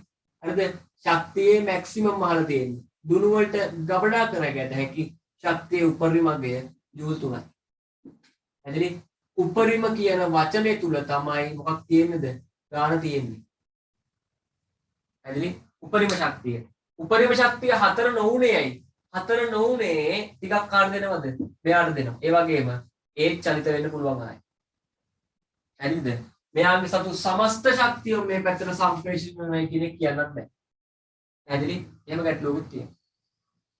හරි? ඒක උත්තරේ මොකද්ද? 3යි. හරි? ලියන්න මෙහෙම. ලියන්න. පද්ධතිය ආරම්භක මුළු ශක්තිය. පද්ධතිය ආරම්භක මුළු ශක්තිය. පද්ධතිය ආරම්භක මුළු ශක්තිය. कैपिटल ए ही उत्तारण चालक शक्ति समान वे. कैपिटल ए ही उत्तारण चालक शक्ति समान वे. कैपिटल ए ही उत्तारण चालक शक्तिයට සමාන වේ.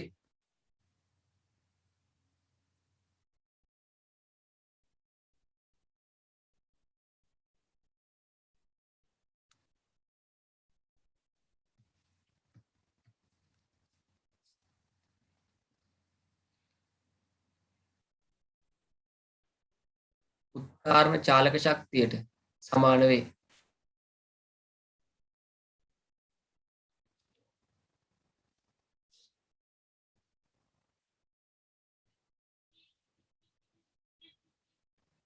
හරි.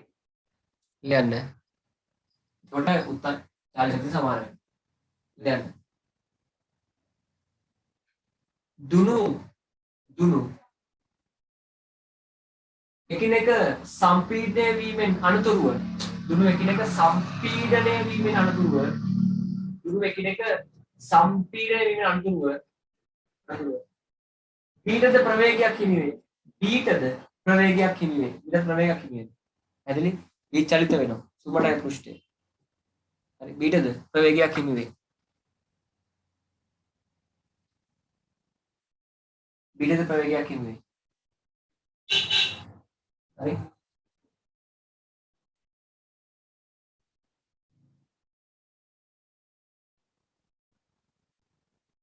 එනම් ජූල් 4ක ශක්තියක් දුනු වලට ලැබිය නොහැක. ජූල් 4ක ශක්තියක් දුනු වලට ලැබිය නොහැක. ජූල් 4ක ශක්තියක් දුනු වලට ලැබිය නොහැක. දුනු වලට ලැබිය නොහැක.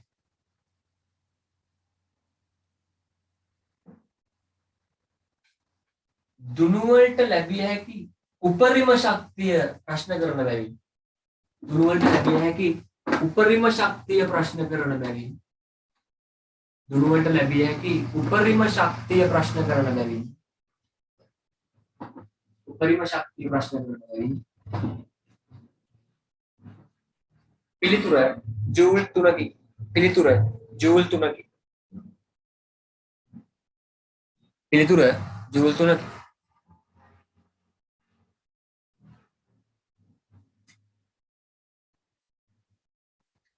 හරි 20 යාන්ත්‍ර විද්‍යාව MCQ කතා කරා.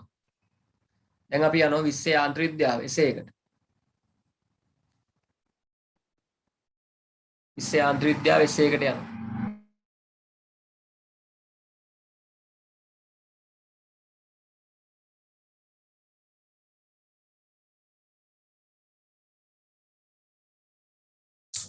අවුරුද්දක් ගන්න 20 යාන්ත්‍ර විද්‍යාව 20 යාන්ත්‍ර විද්‍යාව 5 වෙනි එසේක හරි ඝර්ෂණයෙන් දීලා තියෙන්නේ. පහේ රෝමිලක්ට එක බලමු. අපි කියමු ස්කන්ධයේ කැපිටල් M වූ ඒකාකාර කුට්ටියක් ආරම්භයේදී රළු තිරස් තලයක් මත නිශ්චලව ඇත. හරි ඊළඟට පසුව ශූන්‍යයේ සිට ක්‍රමයෙන් වැඩි කරනු ලබන තිරස් බලයක් කුට්ටිය මත යොදනු ලැබේ. ඝර්ෂණ බලය F ලෙස සලකන්න. ඉහත අවස්ථාව සඳහා කුට්ටියේ නිදහස් වස්තු රූප සටහනක් ඇඳ සියලුම බල නම් කරන්න කියලා තියෙනවා. හරිද? බලන්න හොඳේ. ස්කන්ධය M වූ මේ කතා කරන්නේ මොකද්ද? 2020 සේක පස්වෙනි ගානේ ඒ කොටසේ රෝමි ලක්ෂණ 1. හරි. එතකොට අහන් ඉන්න මේකෙදි කුට්ටිය මත ක්‍රියාත්මක වෙන සියලු බලවල නිදහස් වස්තු බල සටහන්. මේකෙදි පැහැදිලි මම පොඩි දෙයක් කරනවා මේ තලය සහ කුට්ටිය අතර පොඩි ඉඩසක් හදනවා. ඒක බල මාක් කරන් ලේසි වෙනවා මේ වැඩේ කරන්නේ. හරි. તો මේ තලය උඩින් කුට්ටිය තියෙනවා කියන අදහසක් නෙමෙයි මෙතන තියෙන්නේ. පැහැදිලිව තේරුම් ගන්න. හොඳේ. හරි. දැන් මොකද කරන්නේ? කුට්ටියක් මෙහෙම තියලා තිබ්බට පස්සේ කුට්ටිය මත ඇති වෙනවා කියන්නේ අභිලම්බ ප්‍රතික්‍රියාවක් R. අහන්න මේ කියලා තියෙන්නේ කුට්ටිය මත බල විතරයි. ඒ වගේම කුට්ටියේ ගුරුත්ව කේන්ද්‍රයේ සිරස්ව පහළට ක්‍රියාත්මක වෙනවා කවුද? mg සිම් කැපිටල් mg කියලා දාන්නයි මේක ස්කන්ධයේ කැපිටල් m බව කියලා තියෙනවා. ඒ වගේම මේකේ පැහැදිලිව කියලා තියෙනවා මොකද්ද? ශූන්‍යයේ සිට ක්‍රමයෙන් වැඩි කරනු ලබන තිරස් බලයක් කුට්ටිය මත යොදනවලු. අහන් ඉන්න ඒ තිරස් බලයේ යෙදීමේදී සැලකිලිමත් වීමක් තියෙන්න ඕන. දැන් තිරස් බලය මේ වගේ තැනකින් යෙදුවොත් මෙන්න මේ ලක්ෂ්‍ය වටා කුට්ටිය පෙරලීමේ හැකියාවක් තියෙනවා. මොකද ඝර්ෂණයක් තියෙන හින්දා. හරිද? ඒකින්ද මම තිරස් බලය දැන් නිවැරදි වෙන මෙතනින් මාක් කරනවා. ওই විදිහට P කියලා තිරස් බලයක් ඇති වෙනවා. තිරස් බලයට සමානුපාතික වූ අයුරින් මේ බලයට ප්‍රතිවිරුද්ධව කවුරු හට ගන්නවද කුට්ටිය මත? ඒ ඝර්ෂණ බලයක් ඇති වෙනවා. තලය මගින් කුට්ටිය මත ඇති කරන ඝර්ෂණ බලය මට ලකුණු කරන්න පුළුවන් මේ විදිහට. නේද? තලය මගින් කුට්ටිය මත ඇති කරන ඝර්ෂණ බලය. F. පැහැදිලි? කුට්ටිය මත නිදහස් වස්තු බල සටහන කිව්වම ඕක ඇන්නම හරි. පැහැදිලි? මේක ප්‍රතික්‍රියාව නෙමෙයි. මේක අභිලම්බ ප්‍රතික්‍රියාව. MG පාර කියන්නේ ඝර්ෂණ බලය B කියලා කියන්නේ තිරස්ව යොදන ලබන බලය. පැහැදිලි? හරි. කරගන්න. නිදහස් වස්තු බල සටහන ඔය විදිහට පෙන්වන්න පුළුවන්.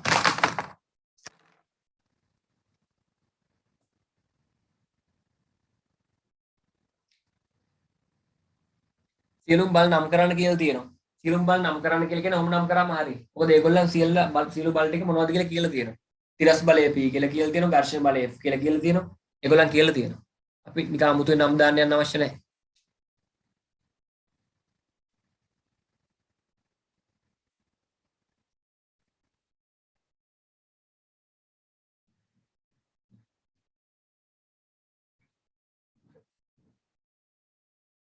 දෙවෙනි එක ආරම්භක අවස්ථාවේ සිට කුට්ටිය තොරණයෙන් ගමන් ගන්න අවස්ථාවට P ට ඉදිරිව F ප්‍රස්ථාරයේ දසටහනක් අඳින්න සීමාකාරී ඝර්ෂණ බලය F සහ ගතික ඝර්ෂණ බලය FD ප්‍රස්ථාර ලකුණු කරන්න. පැහැදිලි? එතකොට දෙවෙනි කොටසට අපි ගියොත් P ට ඉදිරිව F ගේ විචලනය P ට ඉදිරිව F ගේ විචලනය යනදොත් මුලින් සමානුපාතික විචලනයක් ඇත්තට මේ ප්‍රස්ථාරයෙන් ඔන්න ඔහොම පොඩ්ඩක් හොඳේ. පැහැදිලි? එහෙම අත්‍යවශ්‍යම නැහැ. ඒකින්ද මම මේක මෙහෙම අදින්න. හරි? ඔන්න ඉන්නේ.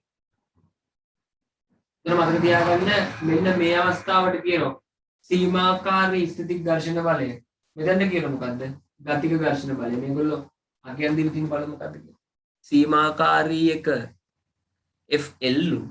හරි? දැන් මේක FL. මේක FL මේක FD.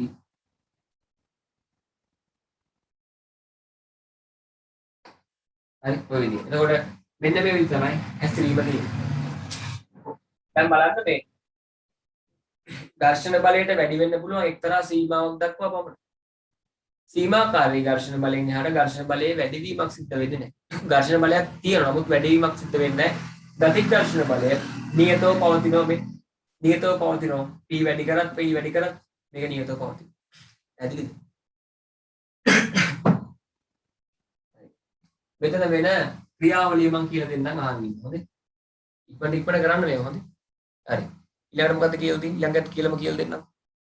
ඊළඟට කියලා තියෙනවා සීමාකාරී ඝර්ෂණ සංගුණකය සහ ගතික ඝර්ෂණ සංගුණකයේ මෙවුඩි සඳහා ප්‍රකාශන ලියන්න. අපි දන්නවා සීමාකාරී ඝර්ෂණ බලය F සමානයි μ r අනුව. F සමානයි μ r. සීමාකාරී අවස්ථාවට දැම්මොත් F L සමානයි μ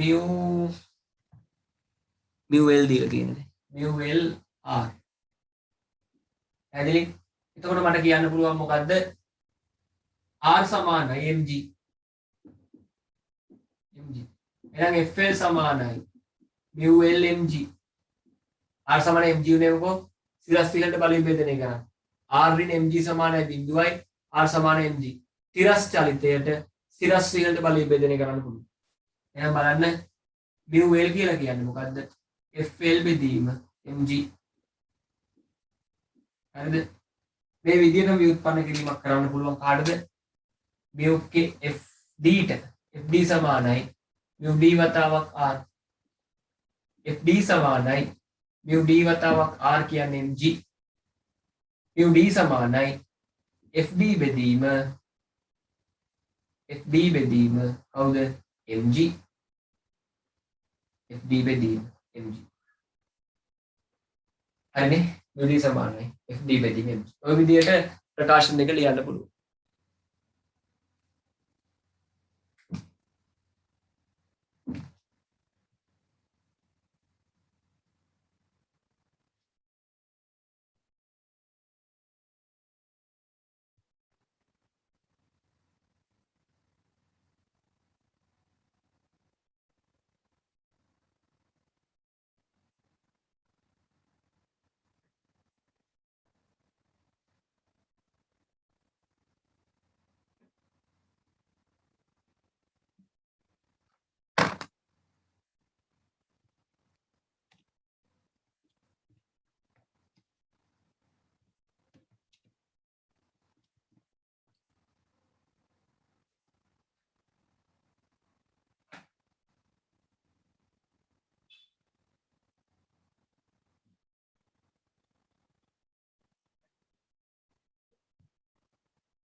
හරිනේ? ආන් ඉන්න මේකේ වෙන ක්‍රියාවලිය හොඳේ.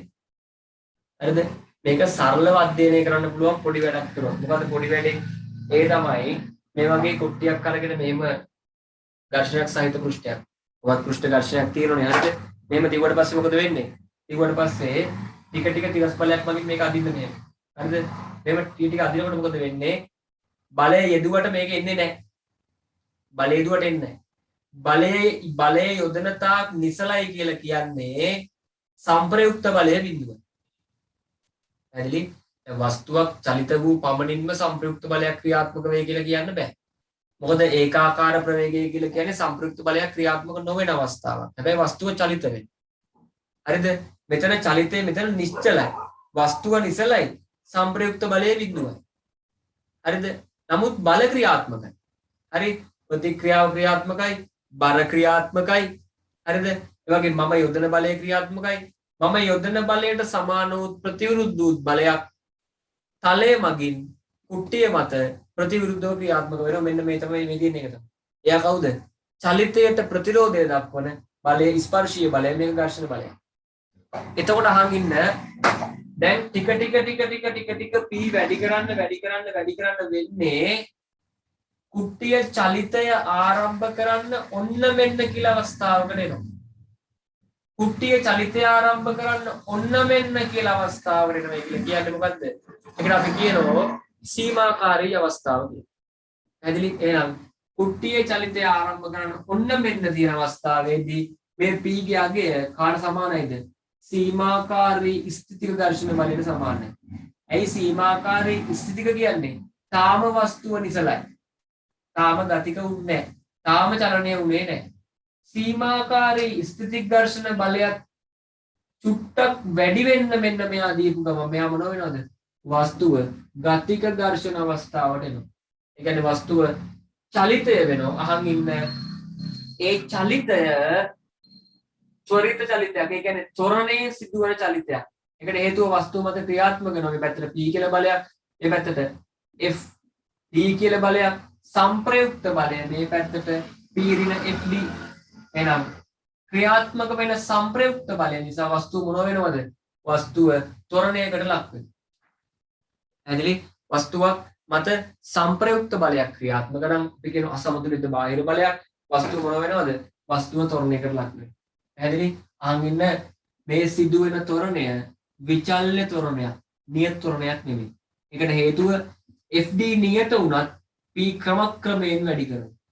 ඇදලි P වැඩි කරන්න වෙන්නේ මොකද්ද? ත්වරණය වෙනස් වෙනවා. ඇදලි වස්තුවක් මත ක්‍රියාත්මක සංප්‍රයුක්ත බලය වෙනස් වෙනකොට වස්තුවේ ත්වරණය වෙනස් වෙනවා. ඇදලි හරි. ඔන්න ඒ කතාව කිව්ව මේකේ වෙන දේ. හරි. වෙන දේ පැහැදිලි කිරීම කරා. ඊළඟට යන්න කාර් එකක් ගැන දාලා තියෙන්නේ. හරි. මොකද කාර් එක මේක පිළිලා මම දන්න දෙයක්. පෙරෝ දෙලව් ෆ්‍රන්ට් වීල් ඩ්‍රයිව් මෝටර එකක් මේ මෝටර රථයක් තියෙනවා. හරිද? කාර් එකක් තියෙනවා. එන්ජිම ඇක්සල මගින් පෙරෝඩ් දෙකට සම්බන්ධ කරලා තියෙනවලු. ඒ කියන්නේ ෆ්‍රන්ට් වීල් ඩ්‍රයිව් එකක තියෙන්නේ එන්ජින් එක ඇක්සල මගින් ඉස්සරහ රෝඩ් දෙකට සම්බන්ධ කරලා තියෙනවා. ඉස්සරහින් තමයි කරගවන්නේ, පිටිපස්ස රෝද නිකන් කරගෙන. හැදිරිද? ඊළඟට ඍජු තිරස් රළු පාරක්. තාර පාරක ධාවනය වන රූපේ පෙන්වා ඇති පෙරෝඩ් දෙලව් මෝටර රථය සලකන්නලු. ටයර හා තාර පාර අතර ඝර්ෂණ සංගුණක පිළිවෙලින් මිව්වෙල් හා මිව්ඩි වෙනත් ආකාරයකින් සඳහන් කළ නොමැතිනම් පමණක් ඉහත ගැටලු විසඳීමේදී ධාවනය වන මෝටර රථය මත ඇතිවන සීමාකාරී හෝ ස්ථිති ඝර්ෂණ සංගුණක ඝර්ෂණ බල විතරක් සලකන්න කියලා කියලා තියෙනවා. ඒ කියන්නේ වාත ප්‍රතිරෝධී බලපෑමක් ගැන පැහැදිලි කරලා නැත්නම් වෙනත් බලයක් ගැන පැහැදිලි කරලා නැත්නම් සීමාකාරී හා ස්ථිති ඝර්ෂණ බල විතරක් ක්‍රියාත්මක වෙනවයි කියලා ගන්නලු රථය මත. හරි. ඊළඟ අපි ගානට යමු. ගාන කියනෝ B කොටස එකනේ. ඔව්. මෝටර රථය තිරස් ඍජු රළු මාර්ගයක ත්වරණයෙන් ගමන් ගන්න අවස්ථාව රූපයේ A සහ B රෝධ රූපේ පෙන්වලා තියෙනවලු. හරි. A හා B රෝධ රූපේ පිටපත් කරගෙන පොතේ පිටපත් කරලා ඉවර වෙලා මොකක් කරන්න කියනවද? පොතේ පිටපත් කරගෙන ආයෝ මත ක්‍රියාත්මක වෙන බල FA පසුපස රෝධයක් මත බලය FB සලකුණු කරන්න කියලා තියෙනවා. එසේම ත්වරණය වන විට FA හා FB විශාල සංසන්දනයක් කියලා තියෙනවා. අහන් ඉන්න මේ තියෙන රෝධ දෙක. B කොටස එක. මේ අනිත් රෝධය. රෝධ විතරක් පිටපත් කරන්නේ කිව්වා රෝධ විතරක් පිටපත්. ළමයි කාර් එකක් අදිනවා. එහෙම ඕනේ වෙලාව අපරාධي. පැහැදිලි වෙලාව අපරාධي. B රෝධේ නිකන් කරගෙන්නේ පැහැදිලි. B රෝධේ නිකන් කරගෙන්නේ. මෙයා කරගෙන්නේ පොළොව පස්සට දාගෙන චලිත වෙන්නේ. පැහැදිලි? දැන් හොඳම උදාහරණේ බයික් එකක් ස්ටාර්ට් කළා ඩගල් තියපිලා බයික් එක ස්ටාර්ට් කළා ගොඩාක් රේස් කරලා ක්ලච් එක දුන්නාම මොකද වෙන්නේ? මෙහෙම ලිස්සල යනවනේ. පැහැදිලිද? ඒ කියන්නේ පොළොව පස්සට දාගෙන යන ඉස්සරහට යන. එහෙනම් මෙයා මේ පැත්තට චලිත කරගෙනකොට මොකද? ඒ කැරකීමට ප්‍රතිවිරුද්ධව තමයි ඇති වෙන්නේ ඝර්ෂණ බලය. එහෙනම් FA A මත ක්‍රියාත්මක වෙන ඝර්ෂණ බලය ඔය විදිහට ක්‍රියාත්මක වෙනවා. පැහැදිලි? B මත ක්‍රියාත්මක වෙන ඝර්ෂණ බලය කොහොමද ක්‍රියාත්මක වෙන්නේ? චලිතයට ප්‍රතිවිරුද්ධව. B මත ක්‍රියාත්මක වෙන ඝර්ෂණ බලය චලිතයට ප්‍රතිවිරුද්ධව ක්‍රියාත්මක වෙනවා. හරිනේ? හරි ඔක ඇඳ ගන්න.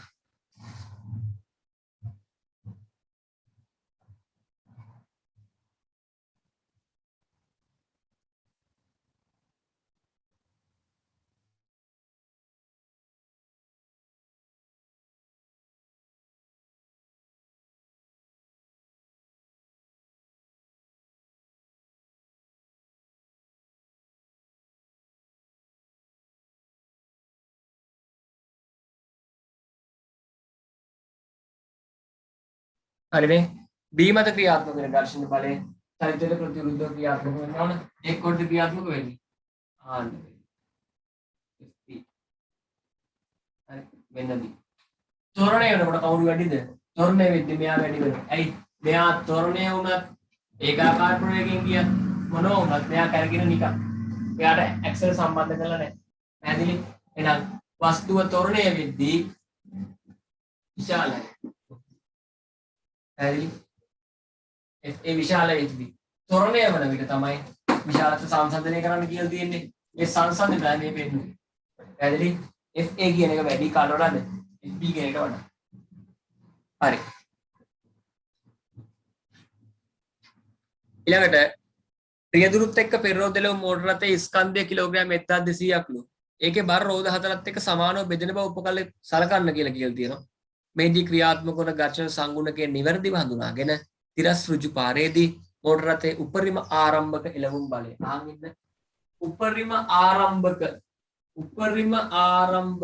ආරම්භක කියන වචනය තුල තියෙනවා වස්තුව නිසලයි කියන්නේ. උපරිම කියන කතාව තුල තියෙනවා ඝර්ෂණ බලය මොකක් කියලාද? ස්ථිති ඝර්ෂණ සංගුණකය ගන්න කියලා. ඒක ස්ථිති ඝර්ෂණ බලය ගන්න කියලා කියනවා. එහෙනම් මට කියන්න පුළුවන් F සමානයි F සමානයි μ ට අනුව මට ලියන්න පුළුවන් F සමානයි μ කීයේ μ L දාන්න ඕන හොඳේ μ L F L සමානයි μ L අහන් ඉන්නකෝ R ට පාවිච්චි කරන්න ඕන කීයද රෝධ දෙකක් මත ඇති වෙන බලය පමණයි. ඇයි ඒ F L ඇති වෙන්නේ මේ දෙන්න මත පමණයි. අරක තාම කැරකුනේ නැහැ. මේක කැරකෙන්න ඔන්න මෙන්න තියෙන්නේ. හරි? කැරකෙන්න ඔන්න මෙන්න. උපරිම ආරම්භක එළවුම් බලය කියන්නේ ඒක. එතකොට කැරකෙන්න ඔන්න මෙන්න මෙයා තියෙනවා. මෙයා තාම කැරකුනේ නැහැ. එහෙනම් කැරකෙන්න ඔන්න මෙන්න මෙයා තියෙනකොට මේ කීයද? 6000යි. ඔය දන්නේ 6000 වෙන්නේ. 6000 මෙහෙමයි. කිලෝග්‍රෑම් 1200යි රතේ බර. හරිද? W සමානයි mg නේ. රතේ බර කොච්චරද මේ ස්කන්ධය? කිලෝග්‍රෑම් 12000යි. සෝරි නිව්ටන් 12000යි. නිව්ටන් 12000ක බරක් තියෙන රතේට. නිව්ටන් 12000ක බර රෝද හතර මත සමානව බෙදෙනවලු. හතරෙන් බෙදන්න. කීයද? 3000යි. මේ වගේ රෝද කීයක් තියෙනවද? දෙකක් තියෙනවා. එහෙනම් ඉදිරිපස රෝද දෙක මත ඇති වෙන ප්‍රතික්‍රියා බලය මේ විදිහට දැම්මොත් එකක් මත ඇති කරන බලය 3000යි. දෙන්නම තව එකෙක් අර පැත්තේ ඉන්නවා. කී එතකොට? ඔක්කොම 6000යි. ඒ කියන්නේ මේක 6000 වෙන්නේ. එහෙනම් FL කියන එක ගන්න පුළුවන්.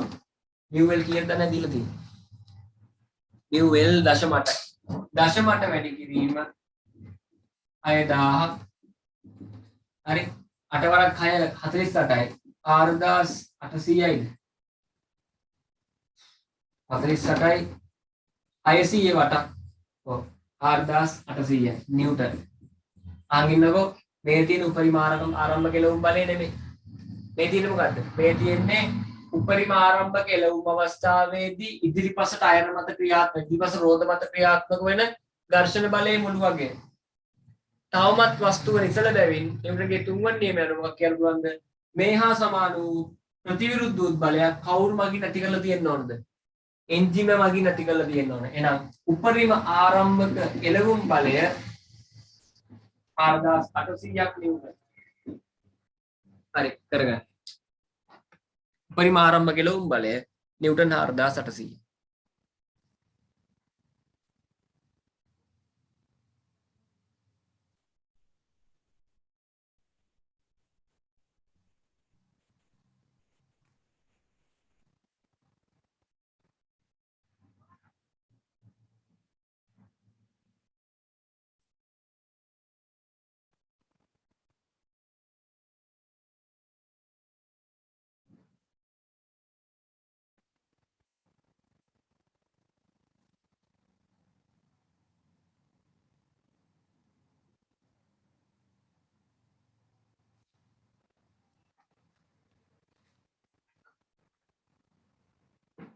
හරි නිව්ටන් 4800.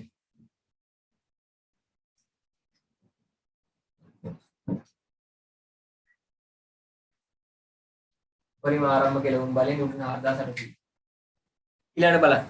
ඊළඟට මේකේ පැහැදිලිව කියලා තියෙනවා දෙවෙනි කොටස යටතේ. සෝරි තුන්වෙනි කොටස යටතේ බලන්න. මෝටර රථය තිරස් ඍජු පාරේ පැයට කිලෝමීටර් 72 ඒකාකාර වේගෙන් ගමන් ගන්නා විට චලිත රෙහි මුළු ප්‍රතිරෝධී බලය 520ක්. එම ප්‍රවේගයේදී මෝටර රථයේ ජවයේ ශ්‍රමතාවය හොයන්න. හරිද? ආගින්න තිරස් ඍජු පාරට යනවලු පැයට කිලෝමීටර් 72කි. පැයට කිලෝමීටර් 72 මොකක් කරන්න ඕනද? තත්පරයට මීටර බවට පත් කරන්න ඕන. හරි? රෝම ඉලක්කම් 3. හරි? මේ කොටස රෝම ඉලක්කම් 3. තත්පරයට මීටර බවට පත් කරන්න ඕන. 72 වැඩි කිරීම 1000 බෙදීම 3600. හරිද? එහෙනම් MS ශ්‍රේණිය එක මේ ඒකක පරිවර්තන උගන්වන්නේ මොකේද? ඒ ඒකක හා මාන පාඩමේ පළවෙනි පාඩම. 0.2 0.2 36 72 20යි. තත්පරයට මීටර 20ක ප්‍රවේගයකින් තමයි මේක ගමන් කරන්නේ. පැහැදිලි? අපි දන්නවා P සමානයි FV. P සමානයි FV. ශ්‍රමතාවය සමානයි බලය වැඩි කිරීම ප්‍රවේගය. P සමානයි FV කියන කරපුවා P සමානයි F කියන්නේ අහන් ඉන්නවද? F කියලා කියන්නේ රථය මගින් රථයේ එන්ජින් එක මගින් ලබා දෙන බලය. දැන් ඒකාකාර ප්‍රවේගය ඔලුවට ගන්න. ඒකාකාර ප්‍රවේගයෙන් වස්තුවක් චලිතය වෙනකොට වස්තුව මත ක්‍රියාත්මක සංප්‍රයුක්ත බලය බිඳුව. වස්තුව මත ක්‍රියාත්මක සංප්‍රයුක්ත බලය බිඳුවයි කියන්නේ රථය මගින් ලබා දෙන බලයට සමාන වූ බලයක් ප්‍රතිවිරුද්ධව ලැබෙන්නම කාගෙන්ද? මෙන්න මේ 520. ඒ කියන්නේ චලිතයට එරෙහිව පවතින බලයට සමාන වූ බලයක් කවුරු මගින් හදලා දෙන්න ඕනද? රථය මගින් හදලා දෙන්න ඕන. එහෙම නැත්නම් ඒකාකාර ප්‍රවේගය ඇති කරන්න බෑ. ප්‍රවේගය නියත නිසා v නියත බැවින් f සමානයි 520ක්. එහෙනම් f ගේ මෙතන ආදේශ වෙන්නේ ඔහොමයි. 520 වැඩි කිරීම 20 ගුණ කරගමු. p සමානයි දෙවරක් 2 4යි දෙවරක් 5 10යි බිංදු 2යි 10400ක් වොට්. ඇදලි එහෙනම් රථයේ ශ්‍රමතාවය වොට් 10400 කරගන්න. දැන් ඒකක මාන පාඩමත් අත්‍යවශ්‍ය වෙනවා කියන එක පැහැදිලි. හරි. ඒක පරිවර්තන ඕන වෙනවා. අහන් ඉන්න මෙතන F දාලා තියෙන්නේ මේකද මේකද? මේක දාලා තියෙන්නේ. රථයේ මගින් ඒ රථයේ ශ්‍රමතාවය හොයන්න ඕන. රථයේ මගින් ලබා දෙන බලය. රථයේ මගින් ලබා දෙන බලය හොයන්න නම් මෙන්න මේ නිව්ටන්ගේ පළවෙනි නියමය යන්න වෙනවා. ඇයි ඒ අසමතුලිත බාහිර බලයක් ක්‍රියාත්මක වෙන්නේ නැති අවස්ථාවේ තමයි රථය ඒකාකාර ප්‍රවේගයට ලක් වෙන්නේ.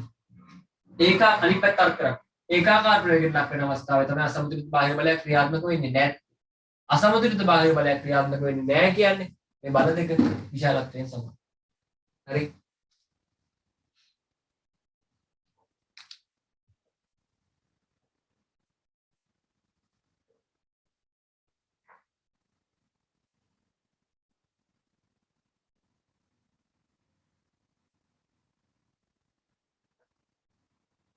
ඊළඟට බලන්න. ඊළඟට කියලා තියෙනවා 4. පසුව මෝටර රථය තිලසට අංශක 12ක වූ ආනත නැග්මක් සහිත මාර්ගයක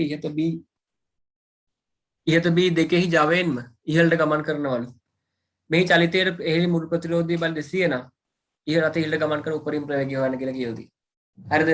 එහෙනම් බලන්න ඉහත ජවයෙන්ම මේ උත්තරය අවශ්‍ය වෙනවා. පැහැදිලි? ඉහත ජවයෙන්ම ගමන් කරනවා නම් ඒ ගමන් කරන එක ආකාර ප්‍රවේගය ප්‍රශ්න කරන්නේ. හරි? අහන් ඉන්න මෙතනදී මෙන්න රථය මෙන්න ආනත තලයේ සෝරි මෙන්න ආනත මාර්ගය ආනතිය මං ඇල්ප කියලා ආනතිය අංශක 12යිද කොහෙද? ඔව් අංශක 12ක ආනතියක් තියෙනවා. මෙන්න රථය ගමන් කරන ඒකාකාර ප්‍රවේගය වී ගන්නෙ නැහැ. තිරස්ස පහළට ක්‍රියාත්මකයි 12000ක් මොකද්ද? නිව්ටන්. හවුද? බර. පැහැදිලි? ඒ වගේම චලිතයේ එරෙහි මුල් ප්‍රතිරෝධී බලයක් ක්‍රියාත්මකයි 200ක නිව්ටන්. ඒ වගේම තමයි අපි දන්නවා බරින්දා ආනත තලයේ ඔස්සේ ඇති වෙන සංරචකයක්. ඒ කවුද? 12000යි sin 12. පැහැදිලි? 12000යි sin 12. ඒ ඉබේදන්න කියලා දෙන වෙලාවක් නැහැ. 12000යි sin 12. පැහැදිලි? දැන් අහන් ඉන්න. චලිතයට එරෙහි සමස්ත ප්‍රතිරෝධී බලය F total එක 200 ධන 12000යි sin 12. 200 ධන 12000යි sin 12. sin 12 දීලා තියෙෝකේ. කීයෙන්? 0.2යිලු. හරි? පුළුවන් තරම් ලේසි කරලා තියෙන පේපර් එක. ft සමානයි 200යි ඊයේ මෙතන 1200 වැඩි කිරීම 2 එන්නේ. ඒ කියන්නේ 2400යි. ඒ කියන්නේ 2600යි. චලිතයට එරෙහි මුළු ප්‍රතිරෝධී බලය 2600ක්. දැන් මොකෝ කරන්නේ? නැවත p සමානයි fp දාන්න. නැවත p සමානයි fp ට අනුව මට කියන්න පුළුවන් අහන් ඉන්න. චලිතයට එරෙහි මුල් ප්‍රතිරෝධී බලය 2600යි කියලා කියන්නේ රථය මගින් සපයන්න ඕන බලයත් කොච්චරද? 2600යි. නැත්නම් ඒකාකාර ප්‍රවේගයෙන් ලක් වෙන්නේ නැහැ. හරිද? එහෙනම් මොකද වෙන්නේ බලන්න. P සමානයි 10400 සමානයි F2600 වතාවක් V. ප්‍රවේගය හොයන්න 10400 බෙදන්න 2600න්. බිංදු 2.2 104ට 26 ඒවා අයවරක් 4යි 24යි 2ක් 12යි 4ක් දෙකට යනවා 4 තප්පරයට මීටර් 4ක ප්‍රවේගයකින් තමයි දැන් කන්ද යන්න වෙන්නේ. ඇදලි ඒ කියන්නේ ප්‍රවේගය අඩු වෙනවා. මේක සාමාන්‍ය දෙයක්. උදාහරණ දෙන්නම් ඕනනම් හරි. ඊළඟට මේ අද්දකින් තියෙන්න නැහැ. කාර් එකක් ඩ්‍රයිව් කරන යද්දි තනිදලාවක ඉඳලා කන්දකට යනකොට එකම ගානකට ඇක්සලරේටර් එක දීගෙන හිටියොත් එහෙම හරිද වෙනස් කරන්නේ නැහැ එකම ගාන ඇක්සලරේටර් දීගෙන ඉන්නවා ඒතර මෙහෙම ගිහිල්ලා කන්දට යද්දි මොකද වෙන්නේ වේගය අඩු වෙනවා පැහැදිලි එකම ගානකට ඇක්සලරේටර් දෙනවා කියන එක අදහස් කරන්නේ මෙයා නියත කරගන්න සපේන ශ්‍රමතාවය නියත කරගෙන ආනත නැග්මක් නගිනකොට මොකද වෙන්නේ බරෙන් ඇතිවන බලය තුලණය කරන්න කෙනෙක් නැතුව යනවා. පැහැදිලි? එහෙනම් මොකක් කරන්න ඕනද? ටිකක් වැඩිපුර ඇක්සලරේටර් එක දෙන්න ඕන. පැහැදිලි? එහෙම නැත්නම් ගියර් එක මාරු කරන්න. ඒක වෙන කතාවක්. හරි? වැඩිපුර ඇක්සලරේටර් කරනවා කියලා කියන්නේ මේක වැඩි කරනවා. නමුත් මේකෙදි මේක වැඩි කරන්නේ නැතිලු. මේක වැඩි කරන්නේ නැත්නම් ආනත වෙනකොට මොකද වෙන්නේ? ප්‍රවේගය අඩු වෙනවා.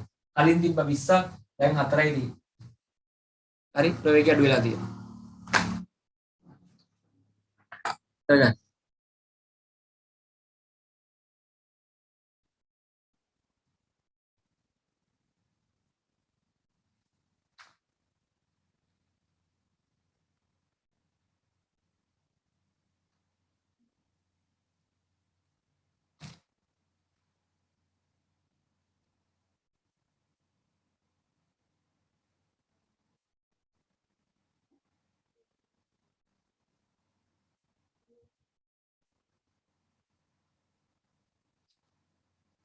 පහේ එක මෝටර රථය නැවත තිරස් ඍජු මාර්ගයේ 72ක ඒකාකාර ප්‍රවේග ගමන් කරන විට මීටර් 35ක ඉදිරියේ ඇති බාධකයක් රියදුරු හදිසිය දුටුවේය.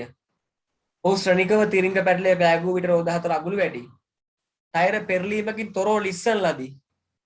මෙහිදී ක්‍රියාත්මක වන ඝර්ෂණ සංගුණ නිවැරදිව හඳුනාගෙන අදාළ හේතු සහ ගණනය කිරීම දෙමින් මෝටර රථයේ බාධකය ගැටෙත් නොගැටේද යන්න සඳහන් කරන්න. තිරිංග තද කිරීමට පෙර රියදුරගේ ප්‍රතික්‍රියා කාලන සලකා හරින්න කියලා කියලා දෙනවා. පැහැදිලි? දැන් මොකද වෙන්නේ? ටයර් හතරම රෝද හතරම අගුළු වැටිලා මේක ඔයගලන්ට අවශ්‍ය කොන් තරම් වෙලා ඇති බයික් වල යන ළමයින්ට වෙලා ඇති මේක. හරිද? වැස්ස දවසක තමයි මේ ගොඩක් වෙලා වෙන්නේ. ඒ වැස්ස දවසක බ්‍රේක් ගැහුවට පස්සේ බ්‍රේක් එක වැදුනට ඒ කියන්නේ රෝදය නිසල වුණාට නිසල කියලා කියන්නේ මේ නිසල කියන කතාව භ්‍රමණේ නෑ කියන එක. හරිද? රෝදයේ භ්‍රමණේ නැවතුනාට මොකද වෙන්නේ? රෝදය පොළොව දිගේ ඇතිල්ලීගෙන ඉස්සරහට යනවා. හරිද? ලිස්සගෙන යනවා. ලිස්සගෙන යාමේදී මතක තියාගන්න ලිස්සීම කියන චලිතය තුලත් පෙරලීමෙන් තොරව ලිස්සීම කියන චලිතය තුලත් මොකද වෙන්නේ? ඒකෙදි වෙන දේ තමයි පොළව හා ටයරය අතර සාපේක්ෂ චලිතයක් ඇති වෙනවා. ස්පර්ශීය පෘෂ්ඨ දෙකක් ඝර්ෂණයක් සහිත ස්පර්ශීය පෘෂ්ඨ දෙකක් අතර සාපේක්ෂ චලිතයක් සිද්ධ වෙද්දී මොකද වෙන්නේ? ඒ දෙක අතර ඇති වෙනවා ඝර්ෂණ බල. පැහැදිලි? එහෙනම් ඒ ඝර්ෂණ බලයක් කවුද? ගතික ඝර්ෂණ බලයම තමයි. ඒක ස්ථිතික ඝර්ෂණ බලයක් නෙමෙයි. ස්ථිතික ඝර්ෂණ බලයේදී පෘෂ්ඨය සහ වස්තුව අතර සාපේක්ෂ චලිතයක් නැහැ. එහෙනම් පෘෂ්ඨය සහ වස්තුව අතර ස්පර්ශීය පෘෂ්ඨයක් සහ වස්තුව අතර සාපේක්ෂ චලිතයක් තියෙනවා කියලා කියන්නේ එතන ක්‍රියාත්මක වෙන්නේ ගතික ඝර්ෂණ. පැහැදිලි? එහෙනම් අපි ගානට යමු. පස්වෙනි කොටසේ පළවෙනි එක. ප්‍රොබිලක්කම් 5 1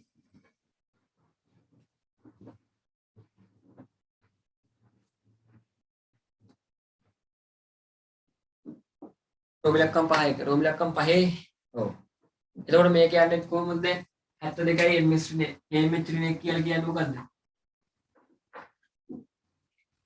ඒ කියන්නේ 20යි ms එකමයි හරි කොහොම යනකොට මොකද වෙන්නේ රෝද හතරම අගුල් වැටෙනවා රෝද හතරම ලොක් වෙනවා රෝද හතරම ලොක් වෙනවා ඒ කියන්නේ මොකද වෙන්නේ සමස්ත අභිලම්බ ප්‍රතික්‍රියාව 12000යි නිව්ටන්. හරිද? R සමාන mg ට අනුව. එහෙනම් ගන්න පුළුවන් F සමානයි mu r. ඇත්තටම FD සමානයි mu dr.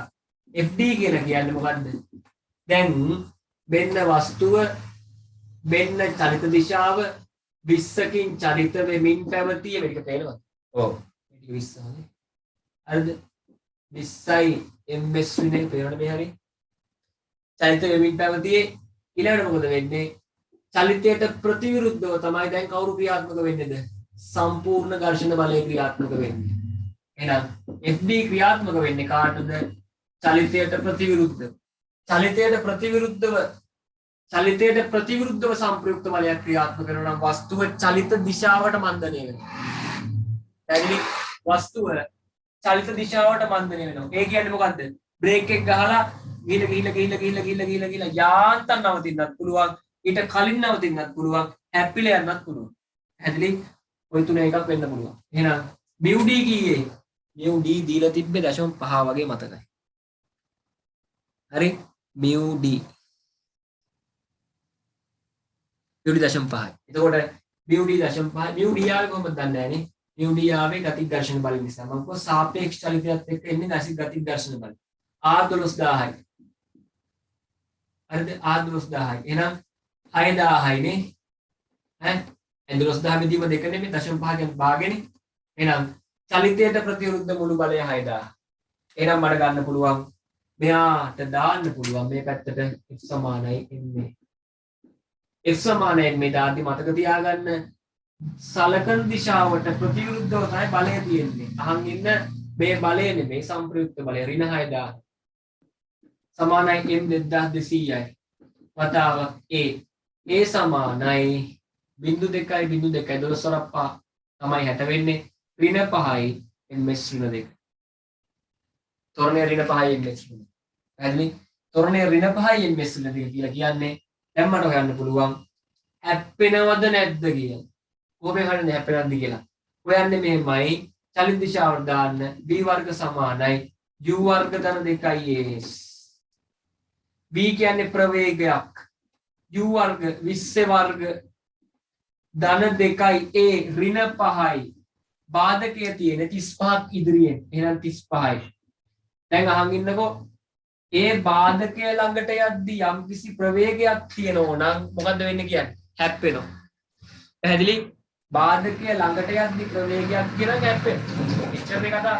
එහෙනම් v වර්ග සමානයි 400 ඍණ 350. ඒ කියන්නේ 50යි නේ. විශාලයි බිඳුවයි. ඒ කියන්නේ මොකද්ද? වාහනය බාධකයේ හැප්පෙනවා. පැහැදිලි? වාහනේ බාධකයේ ගැටෙනවා. එහෙනම් ගැටෙන බව ඔප්පු කරන්නේ කොහොමද? බාධකයේ අසලට යද්දි ප්‍රවේගයක් තියෙනවා. බාධකයේ අසලට යද්දි ප්‍රවේගයක් තියෙයි කියලා කියන්නේ හැප්පෙනවා. හරිනේ? කරගන්න.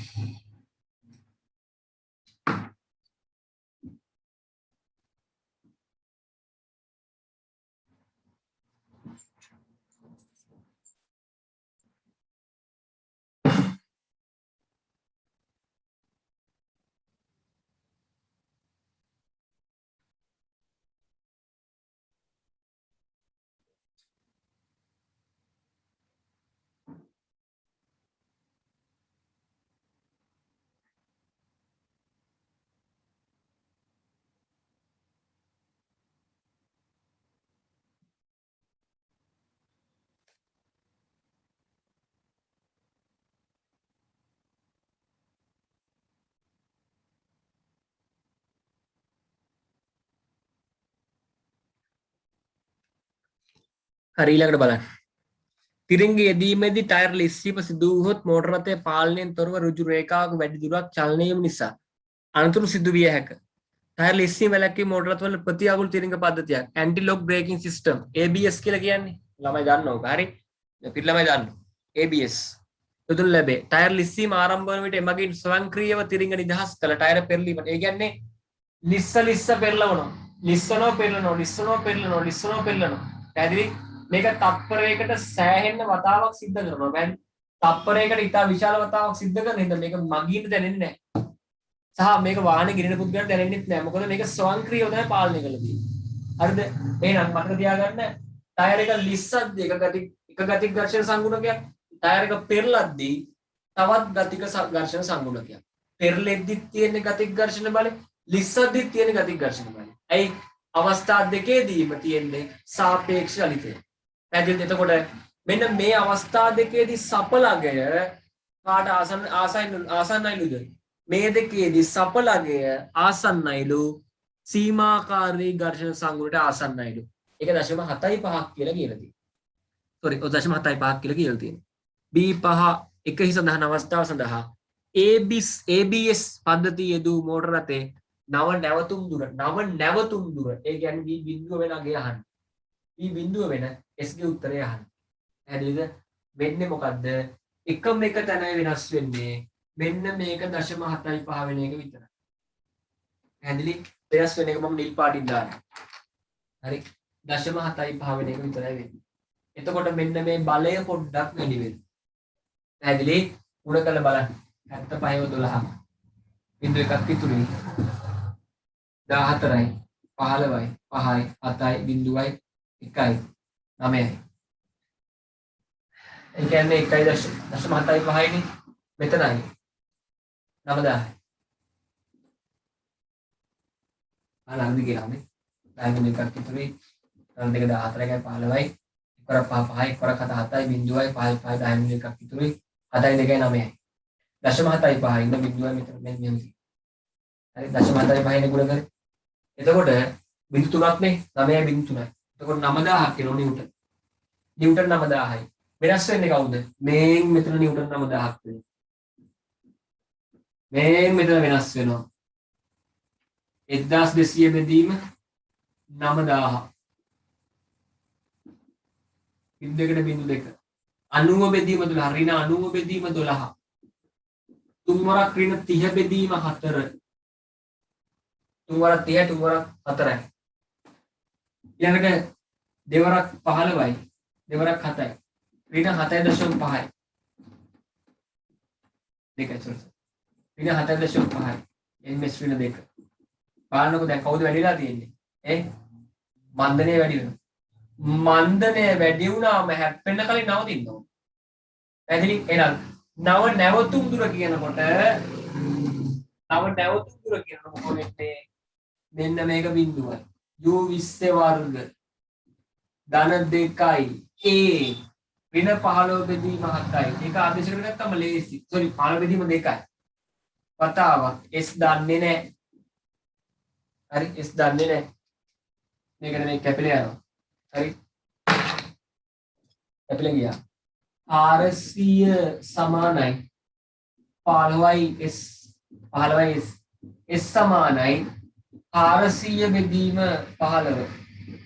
සුළු කිරීමකට ගිහින් බලන්න උත්තරේ කීයක් එනවද කියලා. ස්ථිරව මේ උත්තරේ 35ට වැඩි නම් අඩු වෙන්න ඕන. හරිද බලන්න. 35ට අඩු කොහොමද? හරි. 15 2 30යි 20 ගණක්. එතකොට 35ට වැඩි අඩුයි. අයි 30 අඩුයි කියලා කියන්නේ ABS දැම්මට පස්සේ වාහනය ආරක්ෂා කරගන්න සහ අනතුරු අවම කරගන්න පුළුවන්. ABS පද්ධතියක් පාවිච්චි කරාට පස්සේ. ඒ ප්‍රායෝගික යෙදුම තමයි උනට ගාණක් විදිහට මේ දාලා තියෙන්නේ.